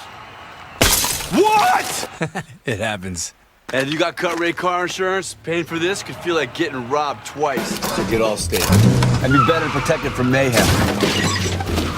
Like me. Call Jeffersonville Allstate agent Packy Page today at 812-282-2970. Subject to terms, conditions, and coverage selected. In one fell swoop, one innocent city will be left with one burning question. What? No. You need to be there. You need an Interstate, the car battery auto techs prefer. Come by Interstate Batteries, 1510 Production Road, Jeffersonville. You're watching Southern Indiana High School football from Glycod. Jim Kazmarek and Mike Beck in the booth overlooking the field as the band has finally been escorted off. The seniors honored, getting a final photograph taken over to the left of our position. Football teams are back on the field now, beginning their stretching. They'll put 3 minutes back up on the clock for what already was an extended halftime, and we'll extend it just a bit further. So let's take this opportunity, Jim, and talk about some halftime adjustments for Silver Creek. They are definitely not the team we saw a couple weeks ago at North Harrison, where they were pretty sharp in that game. They were in control. This game, they feel sloppy. Yes, I would agree. They're just not as sharp as the other games we've seen. I don't know. Corydon's a good team. They're fighting hard. They're young. They're fighting hard. I'm not so sure they're as good as North Harrison, and Silver Creek had no trouble up at North Harrison. But they just look flat tonight. I'm sure they looked at the team they're playing, the record they have, and they can't get excited about it as they had last week when they were playing Brownstown. Now, what they need to do, remember who they're playing next week. You need to show East Central some things that East Central has to practice against. Right. So you show them your option, you show them your counter play, you show them your isolation play. But show them some passing game. Show them some reverse. Show them something where a fake punt, just something that East Central says, Now we have to spend 5 minutes or 10 minutes of our practice time preparing for this. A gobble wobble. We used to call it gobble wobble. A weird formation that all of a sudden East Central has to look at and say, oh my, we didn't see this before. We got to practice against this. Just something may not help you get any more points in this game, but I think they've pretty much got a handle on this game. I may be wrong. There's still 24 minutes to play. But I feel like they have a handle on this game. Yeah. So now you need to be thinking, what can we do to help us beat East Central? As far as adjustments, I don't know what you adjust. I don't know how you get your kids mentally on fire for this game other than to kind of give them a rousing pep talk at halftime, and I'm sure Coach Pappenhouse knows his team. Well, just challenge them. You challenge the kids to go out there and play better, that you're embarrassing yourself. You've got your fans here. You've got your parents here. We're playing with our seniors. This is the last time that they may be on this field. So I'm challenging you to get back out there and play the way Silver Creek football is supposed to be played, and you haven't done that in the first half. So the challenge is go out there now and play our game against this team. Yeah, they're going to open up on the road at East Central, and there's no guarantee. I mean, that's going to be a tough. I've been there. I know how tough that is to play there. When I was at Madison, that was one of the teams on our schedule. God only knows why they put that on our schedule at Madison, but they were. And I think that was back in the day when we had the cluster, if you remember the old cluster system. Oh, yes, that was the cluster, all right. Madison was in the cluster with East Central. And so we went there. Unfortunately, we had to go there twice, 2 years in a row, and I think it's in a little town called St. Leon, if I'm not mistaken. Yeah, I'm not sure it's where almost it's at. Cincinnati. You're almost in Cincinnati. It's actually a Cincinnati suburb. So you're getting a lot. It's kind of a Floyd Central type of school. Where really? I always said Floyd Central is kind of a Louisville suburb. East Central is kind of a Cincinnati suburb. So. Good football school, good high school actually, good athletic school, but a really good football program. I don't remember the coach. I'm sure it's not the same coach that was there when I was there. Well, they've had a great program for a number of years, and they really are the team to beat this part of the state. If you want to make a run for a state championship, it's going to go through East Central at some point. Silver Creek to kick off. McIntyre puts his foot into it, and here we go. Ball taken. He's got a little room there. Nice return out across the 40-yard line. And that was number 5. Drew Smith. That was a nice run. He looked like he was stopped and just kept his feet moving and found a little gap.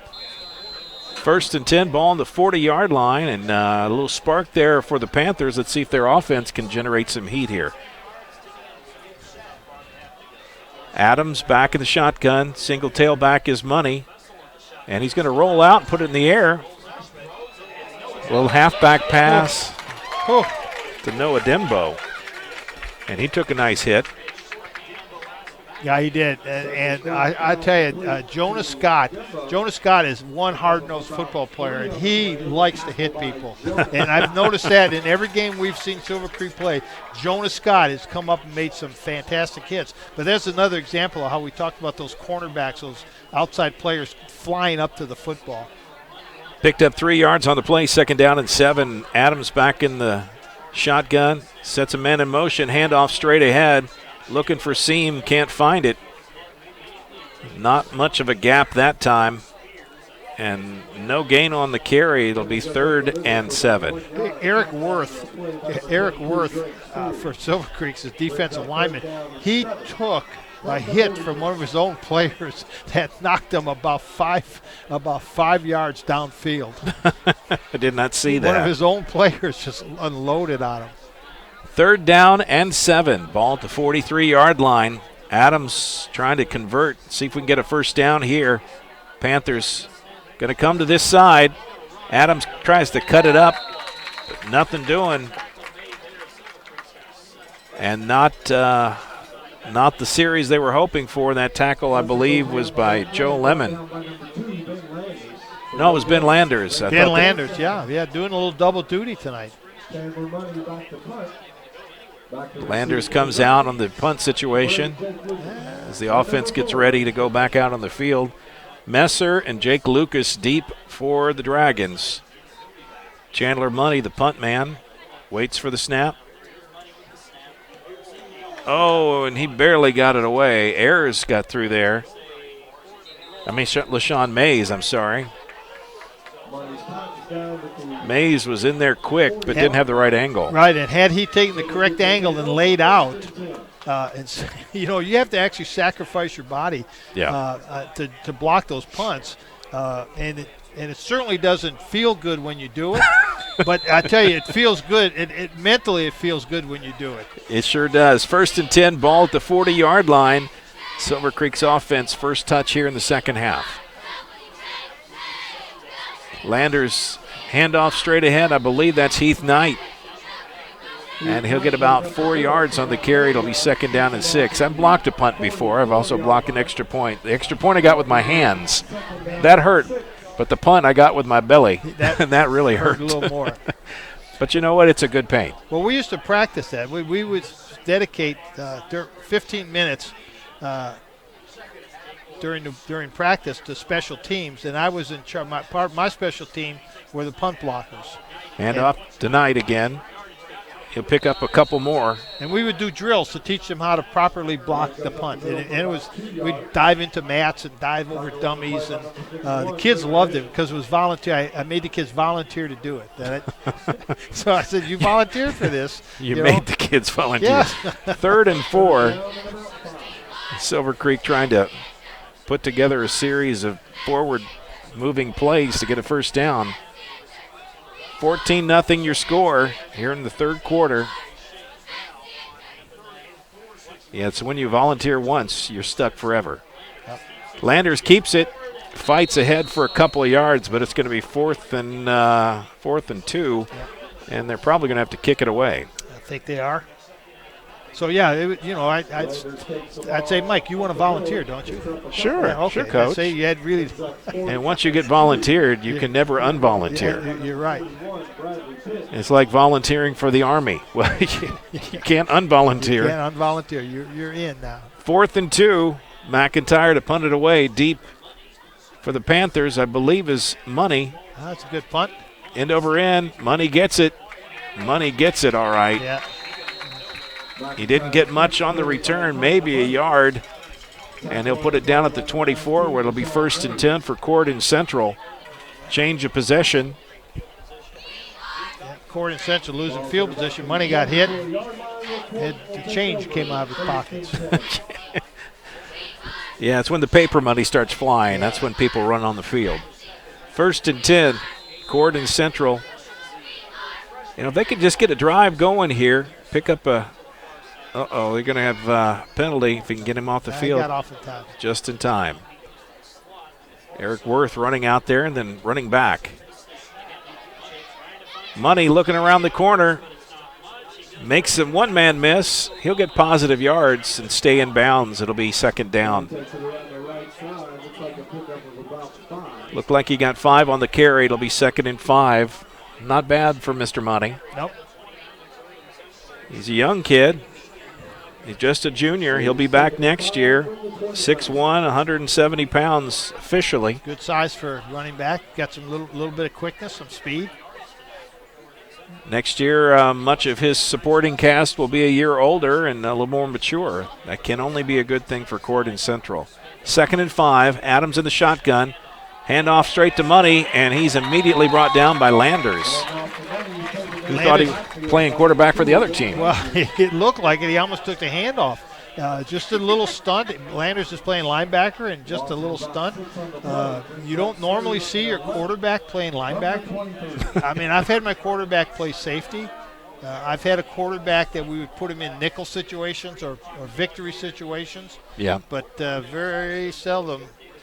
But I don't think I'd ever put my quarterback at linebacker. And I had a quarterback as a long snapper once. That's risky too. That was very risky. 6-yard loss. It'll be 3rd and 11. Adams going to put it in the air. Oh boy, that's a duck, and he's completed it. And he made it. Completed pass.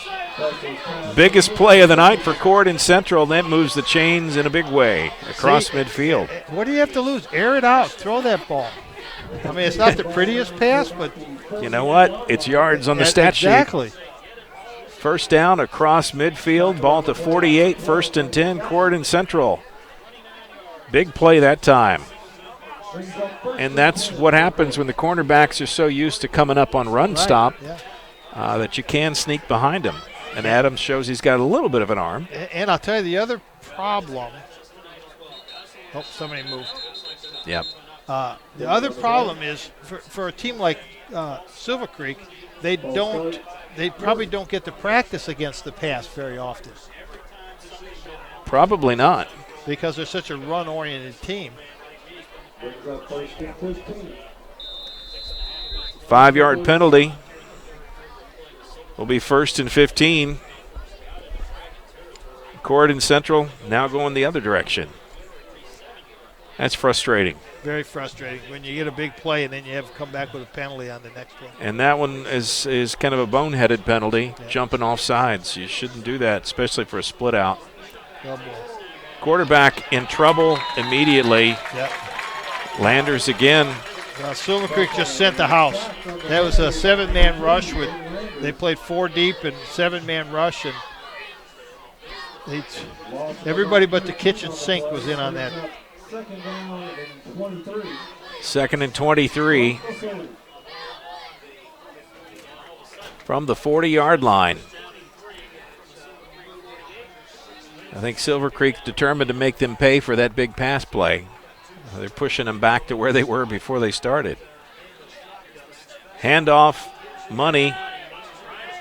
Found a cutback lane, but not enough room there to make anything out of it. He'll pick up about 5 or 6, and it'll be 4th down. On 3rd down, rather, sorry. 3rd and 17. See a little change in the philosophy of Silver Creek's defense, just bringing the house now. Yeah. Kind of overwhelming that front 5 offensive line for Corydon, who hasn't done a bad job tonight, but they just really don't match up well to Silver Creek's defense. No. Here they come again. Yeah, they got the ears pinned back, you can tell. Big rush. Nice pass. Got it out of there, but that was kind of a desperation heave, just hoping the receiver could run to the ball. Good spiral, though. Yeah. Looked good. 4th and long, punt team back out for Corydon Central. Money, the punt man, and he will be called on to kick it away one more time. Messer and Lucas deep for Silver Creek, but they haven't had too many opportunities to return it. Money not giving them a chance. There's a snap. Kicks away from the return men. Ball bounces inside the 35, and it'll be down at the 34. 1st and 10, Silver Creek with 4:57 to go in the 3rd quarter. Quickly moving game.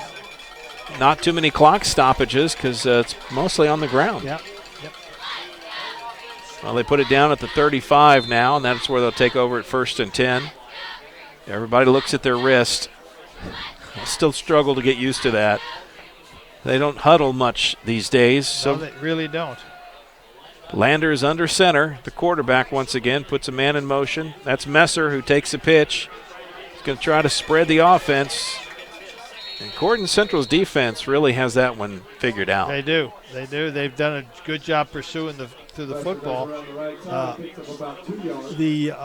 That was a nice play by Bradley Pitts, by the way. Brad Pitt. Make sure you get that S in there. Nice play by him.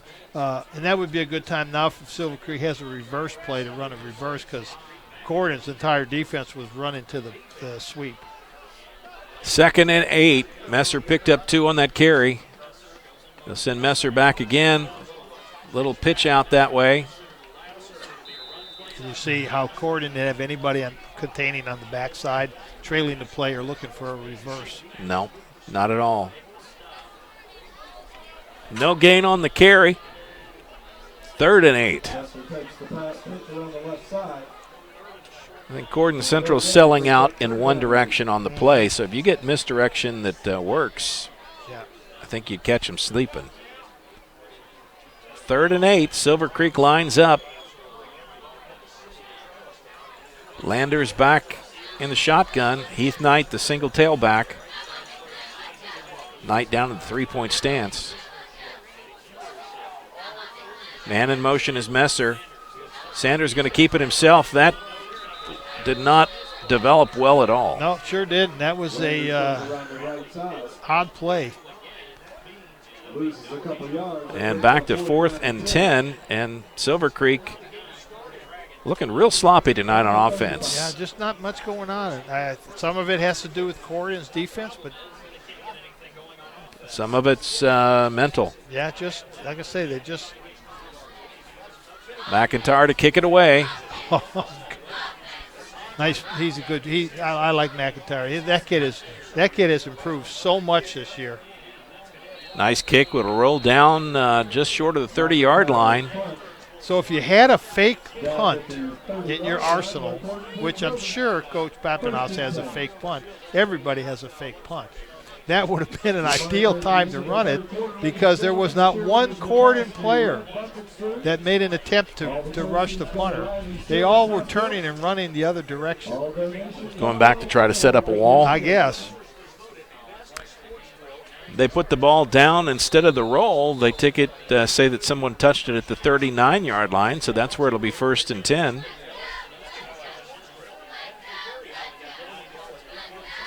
Adams gets the snap. It's high, bobbles it, loose ball. It's on the ground, and Silver Creek covers the fumble. And that turnover gives Silver Creek great field position. And that's just unfortunate for Corydon Central. Yes. Yep. Can't make mistakes like that when you're playing a team that has better personnel than you do. Got a scoreboard update for me there? I wish I had. I looked at it. It's Floyd Central's 14, Seymour 7 in the second quarter. I don't know if we had that before. We did not, I don't believe. I don't have any updates. It's Okay. all the same as what we had at halftime, Mike. All right, 1st and 10, Silver Creek's ball. Jonas Scott goes in motion. They run away from the motion. Landers keeps it, goes straight ahead. Positive yards inside the 30. Takes it to the 26-yard line. Ends up 7 down and 3. 7-yard gain, 2nd and 3. And quickly up to the line is Silver Creek. Scott in motion again. This time they pitch it. And Knight gets tripped up in the backfield, falls forward for maybe a yard. They'll give him 1. It'll be 3rd and 2. And you can see where Corydon has spent a lot of time in practicing on their option assignments because they're doing a good job of containing the option.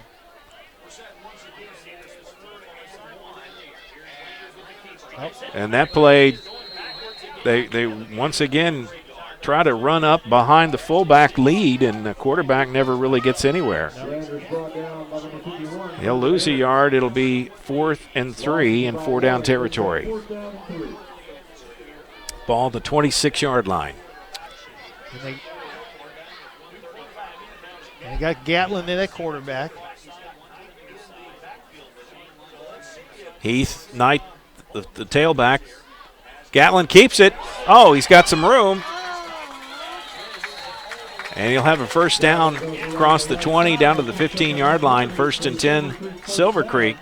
Yep. Defensive end for Corydon took bid on the dive play.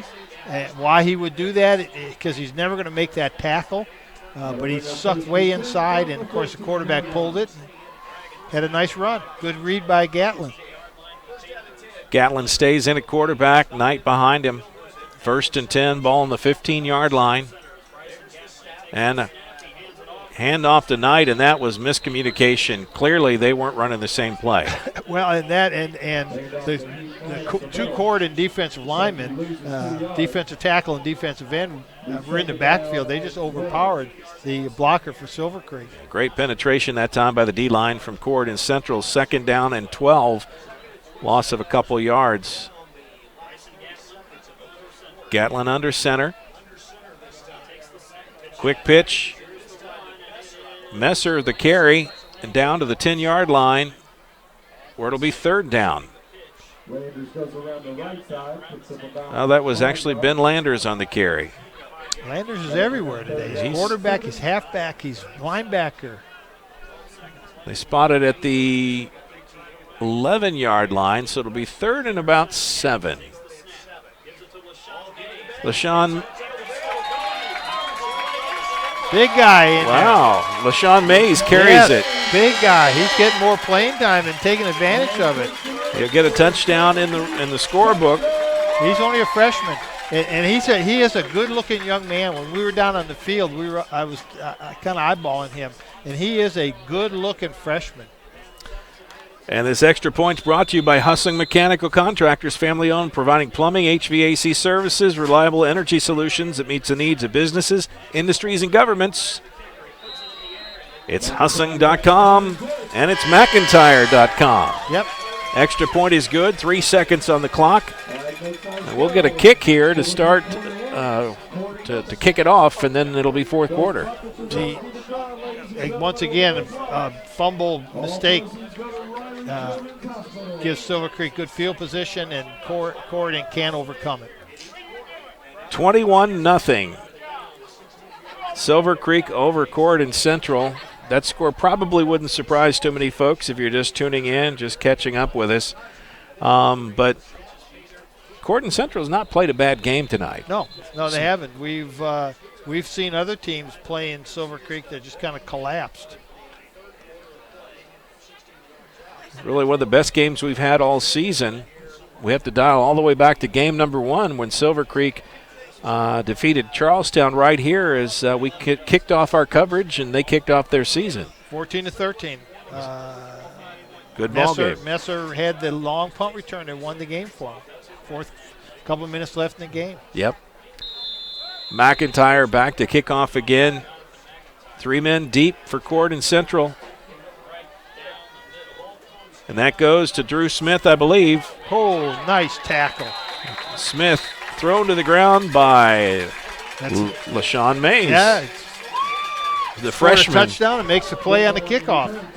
He's getting some visibility tonight, yeah, and he's only a freshman. And like I say, if you go down on the field and stand next to him, he is a good-looking young man. Good size, good strength. I mean, he's well-muscled. All right. Well, we'll take a break and be back with the fourth quarter right after this on Glycop. This second shift. This old pair of pants. This staycation. This brown bag lunch. At American Family Insurance, we understand what it takes to make your new kitchen, that new car, or your new house a reality. It's the same as it takes to protect it. To protect your new life, your future, your dreams. Yes, I'm a dreamer. The Clark County Youth Coalition, Clark County's local coordinating council for a drug-free Indiana, presents What's Your Side Effect? Join the movement of thousands of young people working together to build a better world through living healthy, passionate, drug-free lifestyles. Our program includes tips that will help you live the good life and make chasing your dreams a lot easier. Get healthy, get inspired, get the facts at what'syoursideeffect.org. You're watching Southern Indiana High School football from Glycod. High school football does not follow college or pro rules, although they're supposed to take a predetermined amount of time, and these breaks, they don't always do it. It's supposed to be 1 minute between the quarters. Yeah, well, that didn't actually happen that way. That was about 20 seconds, actually. So that first down play ended up in a loss of about 3 yards. Second and 13, ball back to the 23-yard line. Corydon Central here in the fourth quarter, they trail 21-0. Silver Creek with the lead. Adams under center. And a handoff. Denbo this time on the carry.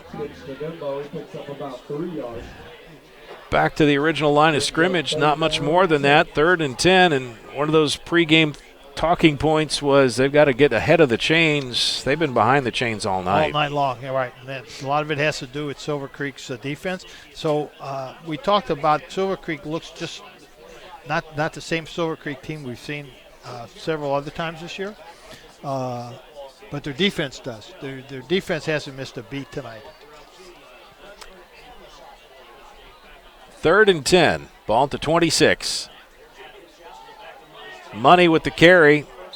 And he'll get maybe a yard or two, not much more than that, just really not being able to get out into space. So 4th down and 8, and it's a punting situation. Money will have to boot it away. Silver Creek is certainly bringing the house right now with blitzing on almost every play. Corydon Central doesn't really have much of a passing game, and although they made one nice pitch and catch, that's not been enough to stop the drive. And here they come. Kick is away. That's not a good one. And it's going to go out of bounds just short of midfield. Silver Creek has 49 yards from glory here.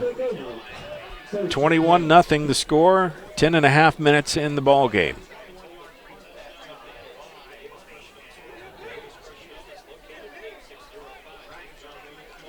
And they'll take over 1st and 10, and it looks like Gatlin going to be the quarterback.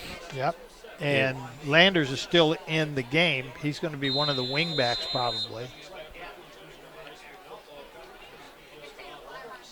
When I met with Coach Pappenhouse before the season started, well before the season started, I asked him who his quarterback was going to be. At the time, he said, I've got 3 kids I've been running and giving equal time to. I don't want to announce a starter yet.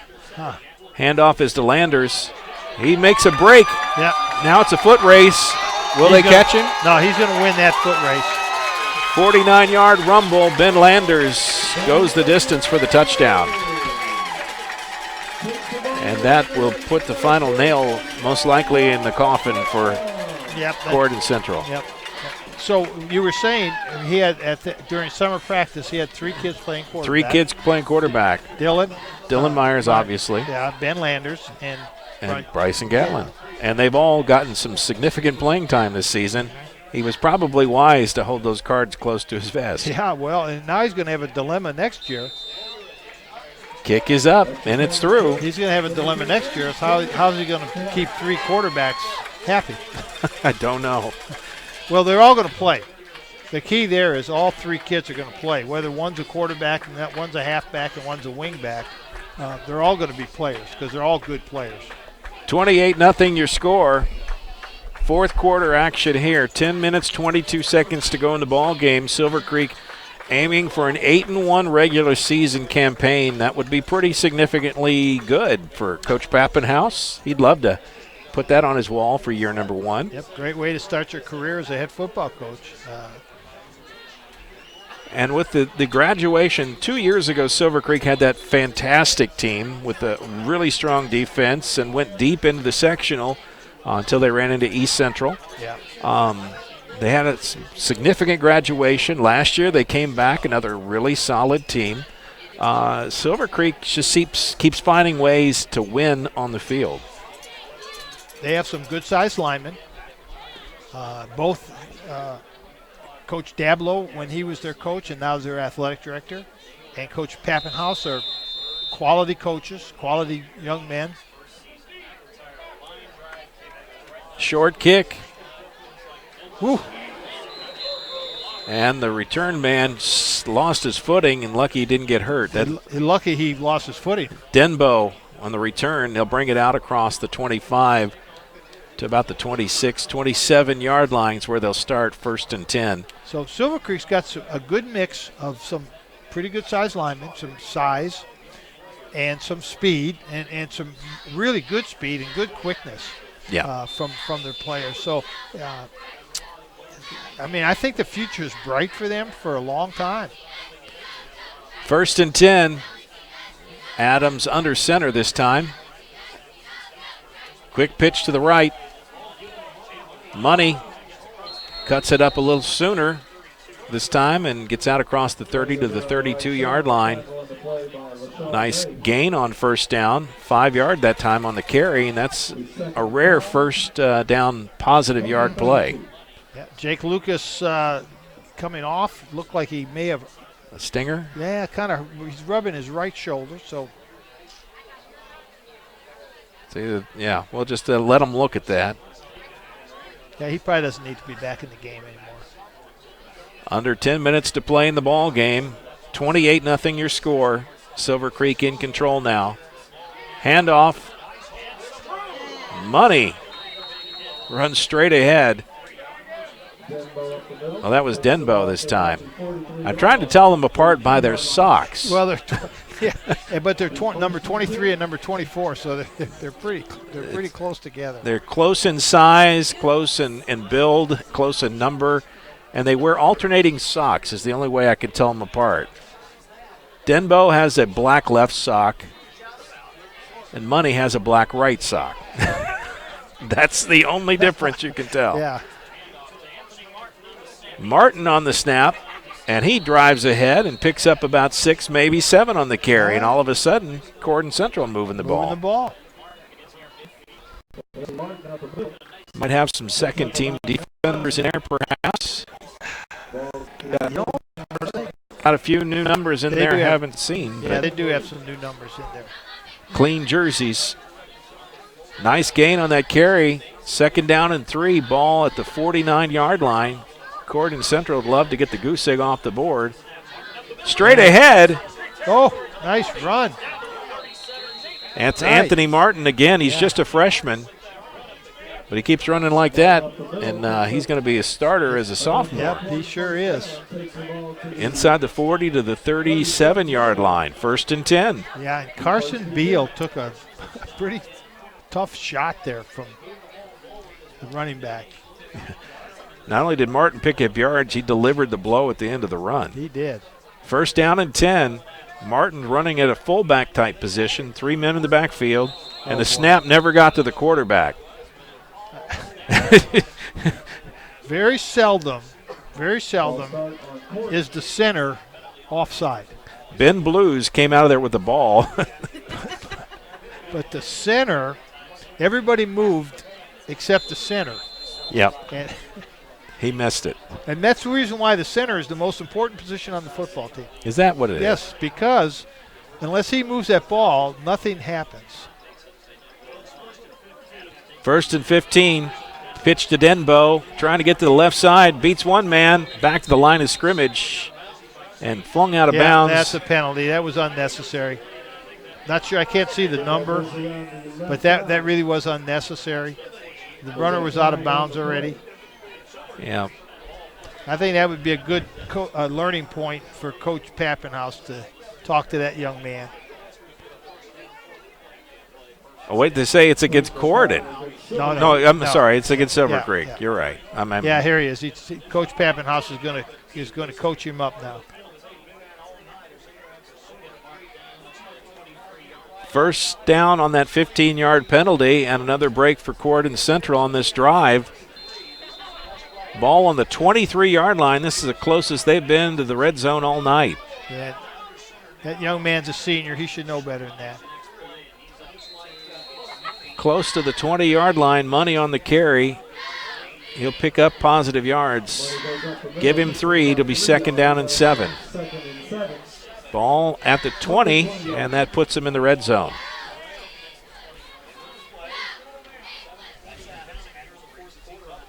Second and 7. Adams, the quarterback, just a sophomore. Hands off to Martin, who goes straight ahead. He fights hard. Not much there. He's had some success with that play, but Silver Creek is kind of pinching their defensive linemen now to stop that play from running inside. Even so, he picks up a couple more. It'll be 3rd down and 5. Ball at the 18-yard line. Nice hard run by Martin. Not bad for a freshman. Nope. Consider he's probably, 14? 14 or 15, right. 3rd down play. Martin again, and he may have it. We'll see where they set it down at. Nice penetration by Martin. He gets low and kept driving. I saw where LaShawn Mays came out of the game. Seemed to be have some type of injury. 4th and inches. Martin just a few inches shy of that 1st down marker. And timeout going to be called. Timeout taken by Silver Creek. So Silver Creek takes a break. We'll take a break. Stand by. We'll be back right after this on Glycott. The only name you need to know for all your auto repair needs is Voinier's Auto and Truck Repair. Sure, our name might be hard to say, but we can fix everything no one else wants to fix. Big or small, we can do it all. Foreign or domestic, if it needs repair, Voiners can handle the job. The only thing high-tech about us is what we do, and we're up front with you and we'll do the job right. One thing we have to sell is our time, and we won't waste yours. Voiners Auto and Truck Repair. Family owned since 1981. Call us for all of your auto repair needs.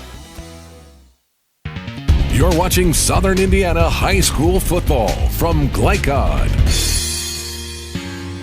Welcome back here. Mike Beck, Jim Kazmarek here at Silver Creek High School. The score 28-0 here in the fourth quarter with just 6 minutes and some change on the clock. 4th and inches, Corydon Central trying to keep this drive alive. They're down to the 15-yard line, the closest they've been to the end zone all night. Behind the powerful running of Anthony Martin, who gets one more shot. Again. There he goes. He's plowing ahead. He's just putting his head down and driving. Just driving. And a nice run. It'll be 1st and goal inside the 10-yard line. More than enough. And I'm trying to see where they spot that. It looks like he's on the 7-yard line.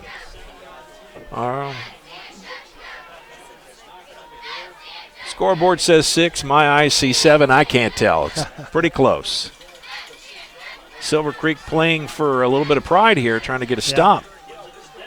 Denbo hits hard, and he's very close to the goal line, just short, down to about the 1, I believe. 2nd and goal. You get the feeling Corydon Central is going to get some style points here. Well, and good for them. You know, that's a good way to end your regular season. Not quit. Get in, no quit. Get in there and score. Make it respectable. It's always something you're building for next year. 2nd and goal, just outside the goal line. Quarterback sneak and a flag. Really? It's hard to get a flag on a quarterback sneak. I don't know what it was on, but there was a flag that went a-flying. I never really got a signal on the spot of the ball either. Surely can't be holding. Who holds on a quarterback sneak? And the ref is going to come over. Touchdown. Unsportsmanlike on Corydon. So what? That's. So they're going to penalize him on the kickoff. That's what the referee was coming to tell Coach Denbo. You have a choice. You can penalize him on the extra point or on the kickoff. Right. So he decided to do it on the kickoff, which is smart because, you're going to get messed with the ball in the short field. Well, touchdown. Nolan Adams, quarterback keeper, in from a yard out. The score. Adams holds for the extra point. Kicker is Dylan Higginbotham.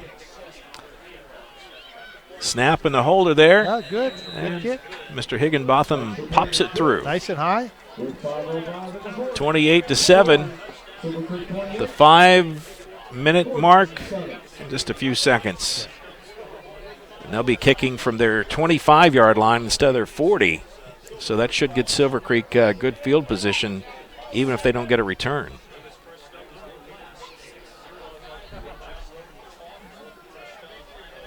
First kickoff for Corydon Central since the opening kickoff of the game. Well, onside kick. Why not? Might as well. Yeah. What do you have to lose? Of course, you're going to be onside kicking from your 20-yard line. I'm always surprised when they have to find the right number of guys on kickoff returns. Like, this is the 9th game, and you don't know you're on that squad. Well, what happened? They have to call the sideline. And this would drive me crazy when you get in these situations where you're going to play some of your reserve players. Yeah. The good kids that are practicing all year. You get a chance to play them, but then they don't really have a kick team or a punt team, so you got to put your regular guys in there. But your regular guys, as you can see here, they're sitting on the bench, they're relaxing, the game's over for them.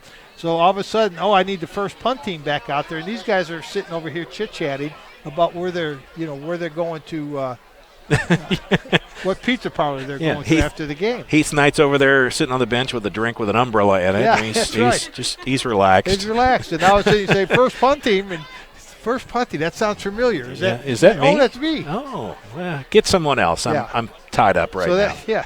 So that's what happens when you get in these kind of games, when you got reserves in the games. Higginbotham to kick off. We'll see what he does. He puts his foot into it. Nice kick.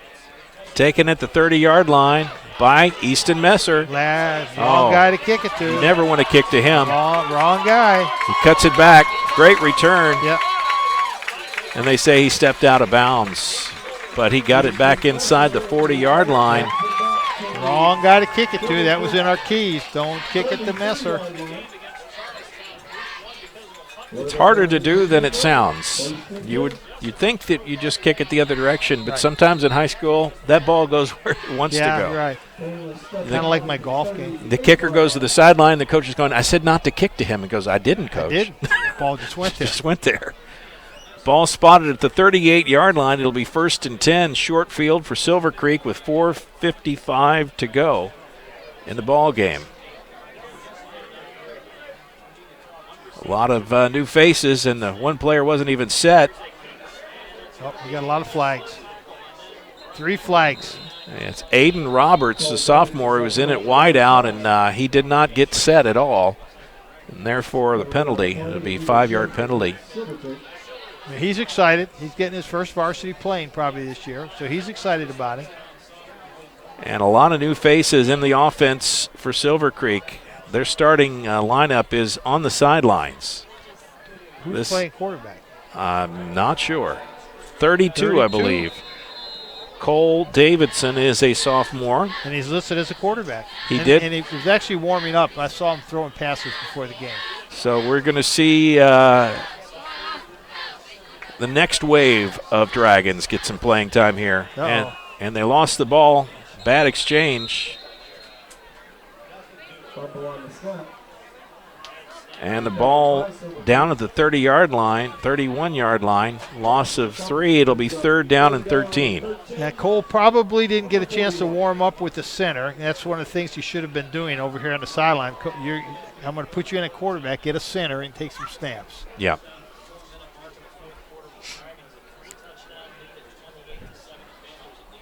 Coach Pappenhouse giving some of his younger players a chance to get into a game situation here. Game well in hand. Davidson takes the pitch. Snap. Runs to the left. A little hesitant there. I think he really wanted to pitch to someone, but understood he kind of had to take a hit. And he it wasn't like he didn't want to get hit, but he just kept waiting for someone to hit. You could see him. Yeah. It's like he was tense. Someone's going to hit me. Would you get it over with? You know, when you get that first hit out of the way, things get a little bit better. He'll get better. 4th down and 5, into the ball on the 33-yard line. Davidson in a pistol. Motion. And the option. And that ball gets away from the pitch man. And that's Carver Hoffman, a freshman. And bad exchange, and it's going to be a turnover on downs. Well, good for Coach Pappenhouse getting his younger kids a chance to play, his substitute players, his reserve players. These are the guys that probably last week in practice they were running Corydon's offense and defense. Yeah. You know, they probably spend more time learning another team's plays than they learn their own plays. That's quite true. And somewhat obvious on that exchange there. Well, good for them getting a chance to play the varsity game. 1st and 10. Adams straight ahead to Martin. And Martin, nice run. Out across the 40, the 45, maybe the 46. We'll give him 7 yards. It'll be 2nd and 3. Nice run by Martin. I think he's going to be a good player for Corydon. Yeah, he's a hoss. We got a height and weight on him? 6 foot, 200 something. Yeah. And a 1st down on the carry.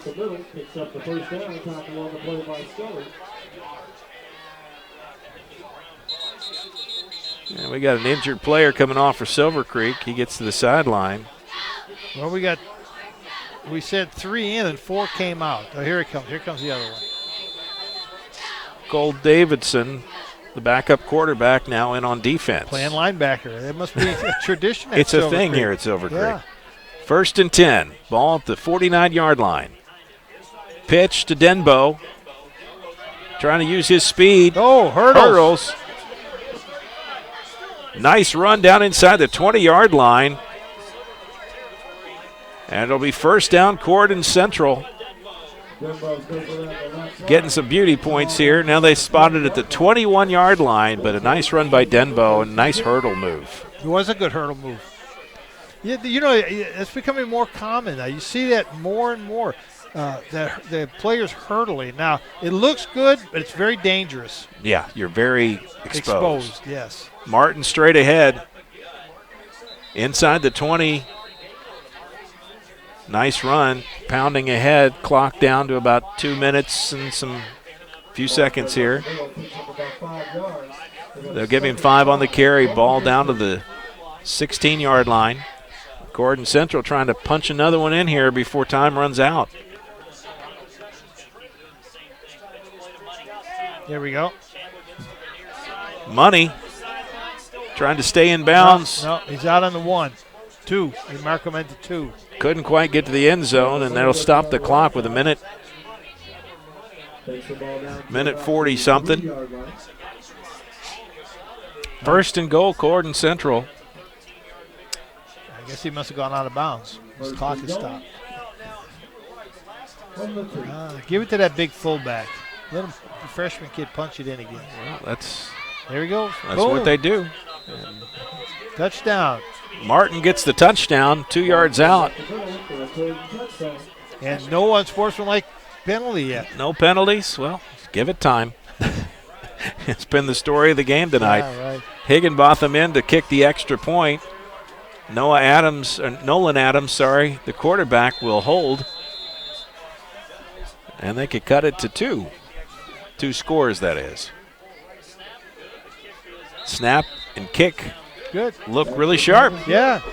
14 points here late for Corydon Central. Onside kick. Yeah. Get it to 1 score? Oh, you never know. You know, now, I'm serious now. You're right.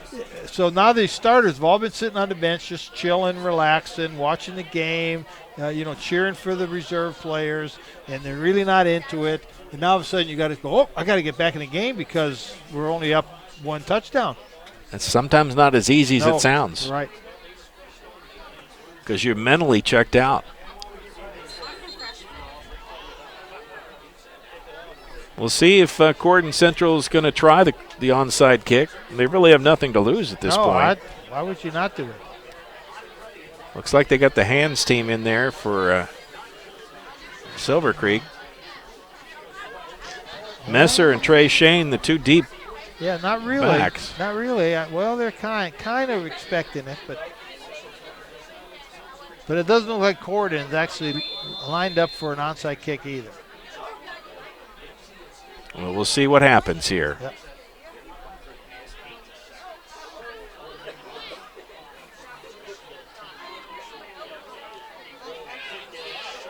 He does do the onside kick, loose ball. It hits a Silver Creek player and bounces back. Yep. That was off Drake Spears, who couldn't handle the loose ball. Corydon Central recovers. First down. Yeah, it's kind of surprising that Silver Creek really wasn't prepared because, for me it was a no-brainer that they were going to do an onside kick. So you put your hands team out there, you get your backs and receivers all up in the front row. And look what we see. The first team defense is back on the field. See, now, you watch what's going to happen, though, because these guys have all been standing on the sideline. Denbo goes back, now cuts it up. He'll pick up a couple across midfield, the 49-yard line. Yeah. But you can tell that they're just a little bit flat-footed. Yeah. 2nd and 8. Come on, give it to that big fullback again. Nope. This time Denbo gets the pitch. Nice seal block that time. 2 good blocks there on that left side. Out to the 45-yard line. It'll be 3rd down and about 4. He went out of bounds, stopped the clock. Good run. Takes the ball around the left side. Way to save your timeout. Panthers still have 3 timeouts left.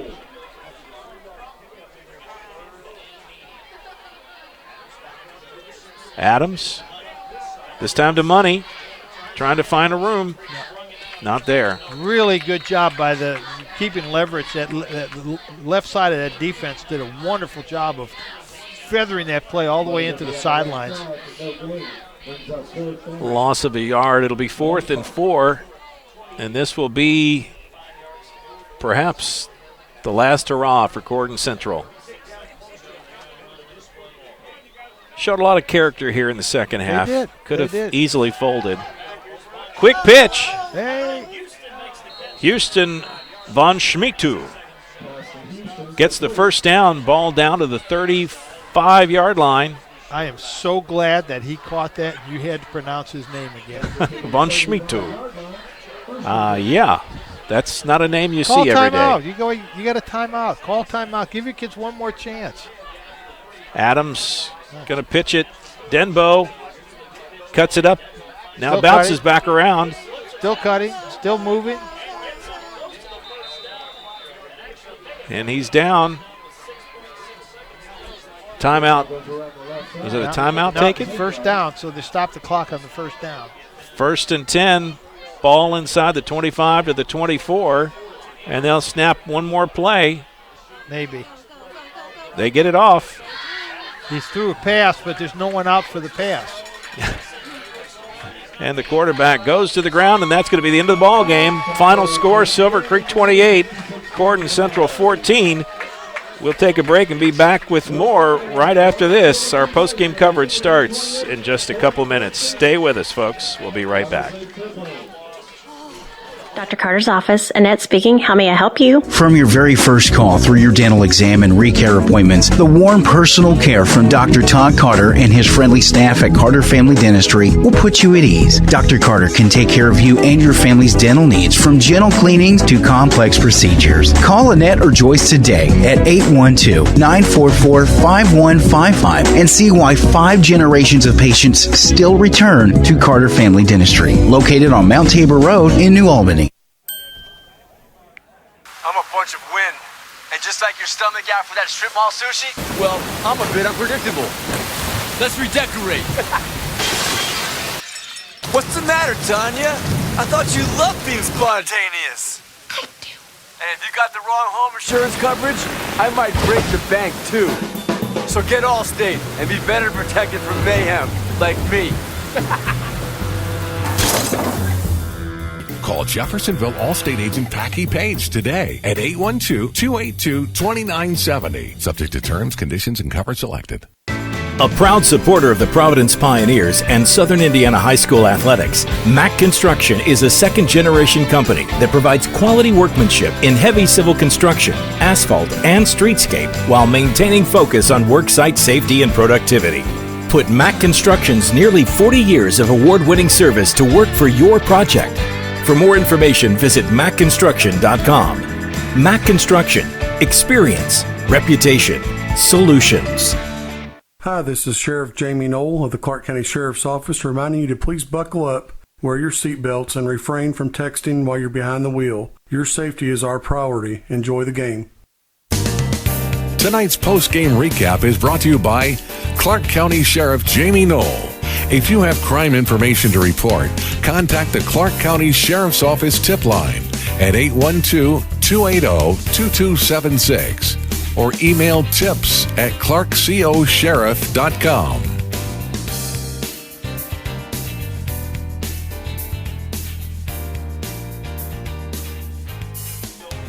Welcome back here. Our post-game coverage underway. Mike Beck, Jim Kazmarek, and the final score, Silver Creek 28, Corydon Central 14. A lot of style points in the second half, but really a lot of the scoring in Silver Creek won this game early.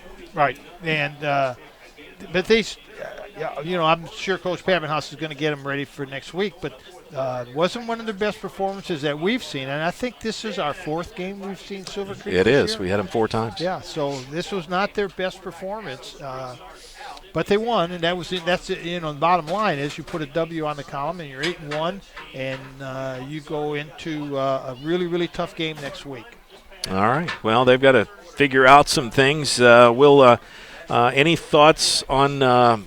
We don't really have any stats tonight. Sometimes we get them, sometimes we don't. But we'll get scores of other games coming up soon. Any specific play that you thought was the turning point in this one? Well, I tell you, the one I think was that fumble that gave Silver Creek a short field and put them up 14-0. That was, to me, the big play of the game. Corydon had opportunities to do well, to keep the game close. I liked the way they fought at the end of the game. They did a good job staying in the game, staying focused and fighting all the way to the end. But yeah, the turning point was probably the fumble. All right, well, we got to pick tonight's drive of the game, which is brought to you by Jim Butner Auto Group, where they're striving to keep you driving. What would be the drive of the game tonight? Well, their first touchdown, I think, was a good long drive where they just pounded the ball, and then they got Messer outside. That was probably the drive of the game, was the very first one that they scored on. Yeah, well, that is a good drive, and it really made the difference. Easton Messer showed his speed really is hard to coach against and hard to contain. That is your drive of the game, again brought to you tonight by the Jim Butner Auto Group, where they're striving to keep you driving. We'll take a break, be back with our outstanding players of the game right after this on Glycod.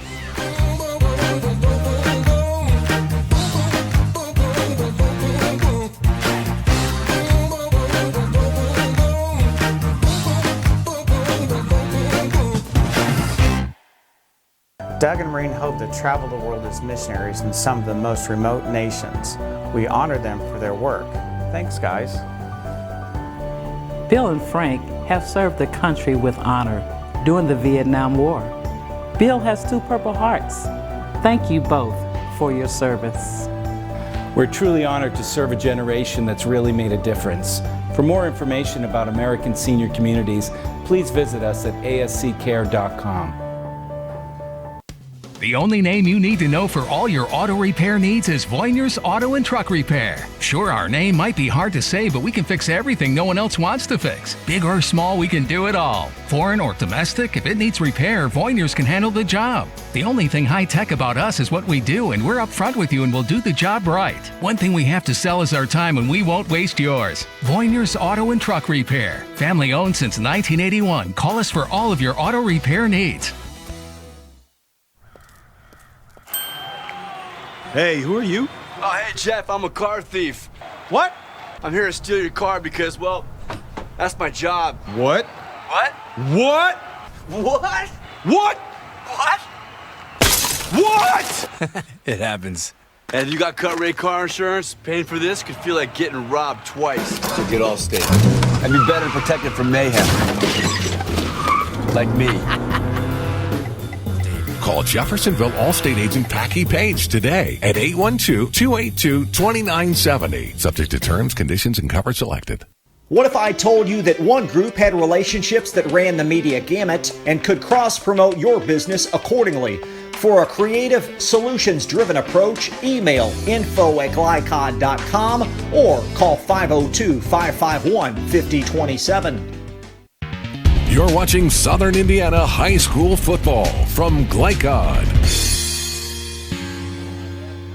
It is time to pick a high school player of the game tonight, and Mike Beck, Jim Kazmarek here at Silver Creek, and we picked a couple of players that are well-deserving. Let's start with the Corydon Central player, a little bit of a surprise here. Well, Anthony Martin, I know the Denbo and Money are the big running backs, the yardage makers for Corydon Central, and they did play hard. Money in particular played well, carried the ball quite a few times. But we kind of decided that Anthony Martin, the fullback that scored at the end of the game, ran hard the last series of plays. We'll give him the most valuable player in the game. Anthony Martin, I believe just a freshman, good if for I'm him. not mistaken, and he's got quite a future. 3 more years as a Panther. We might see him in the future playing. Yeah. Might pick him again. Tip of the hat to Anthony Martin of Corydon Central. Across the way, Could have picked a couple of players, ended up with Ben Landers. Well, Ben Landers, to me, was the most valuable player because of what he did both offensively and defensively.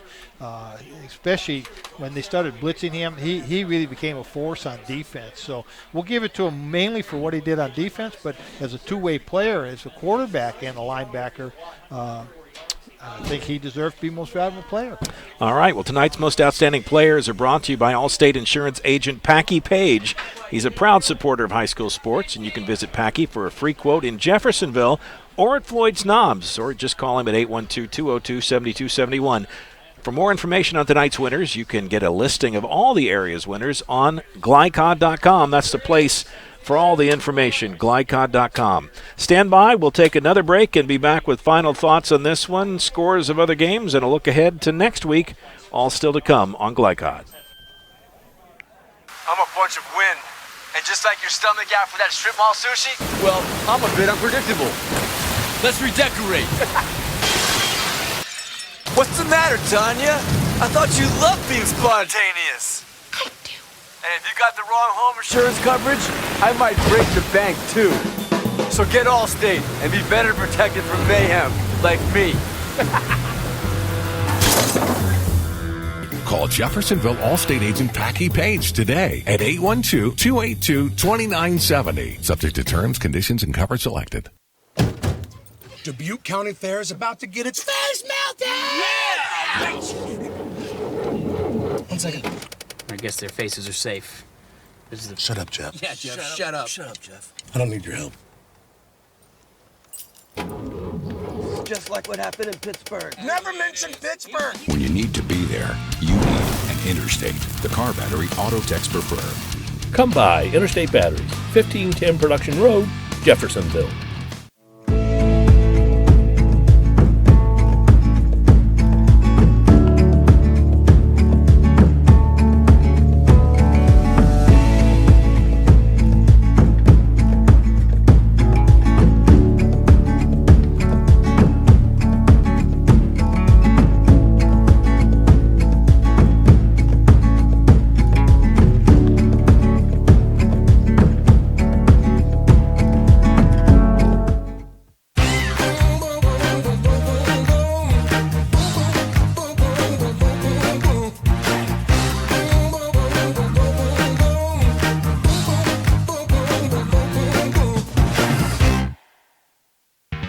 You're watching Southern Indiana High School football from Glycod.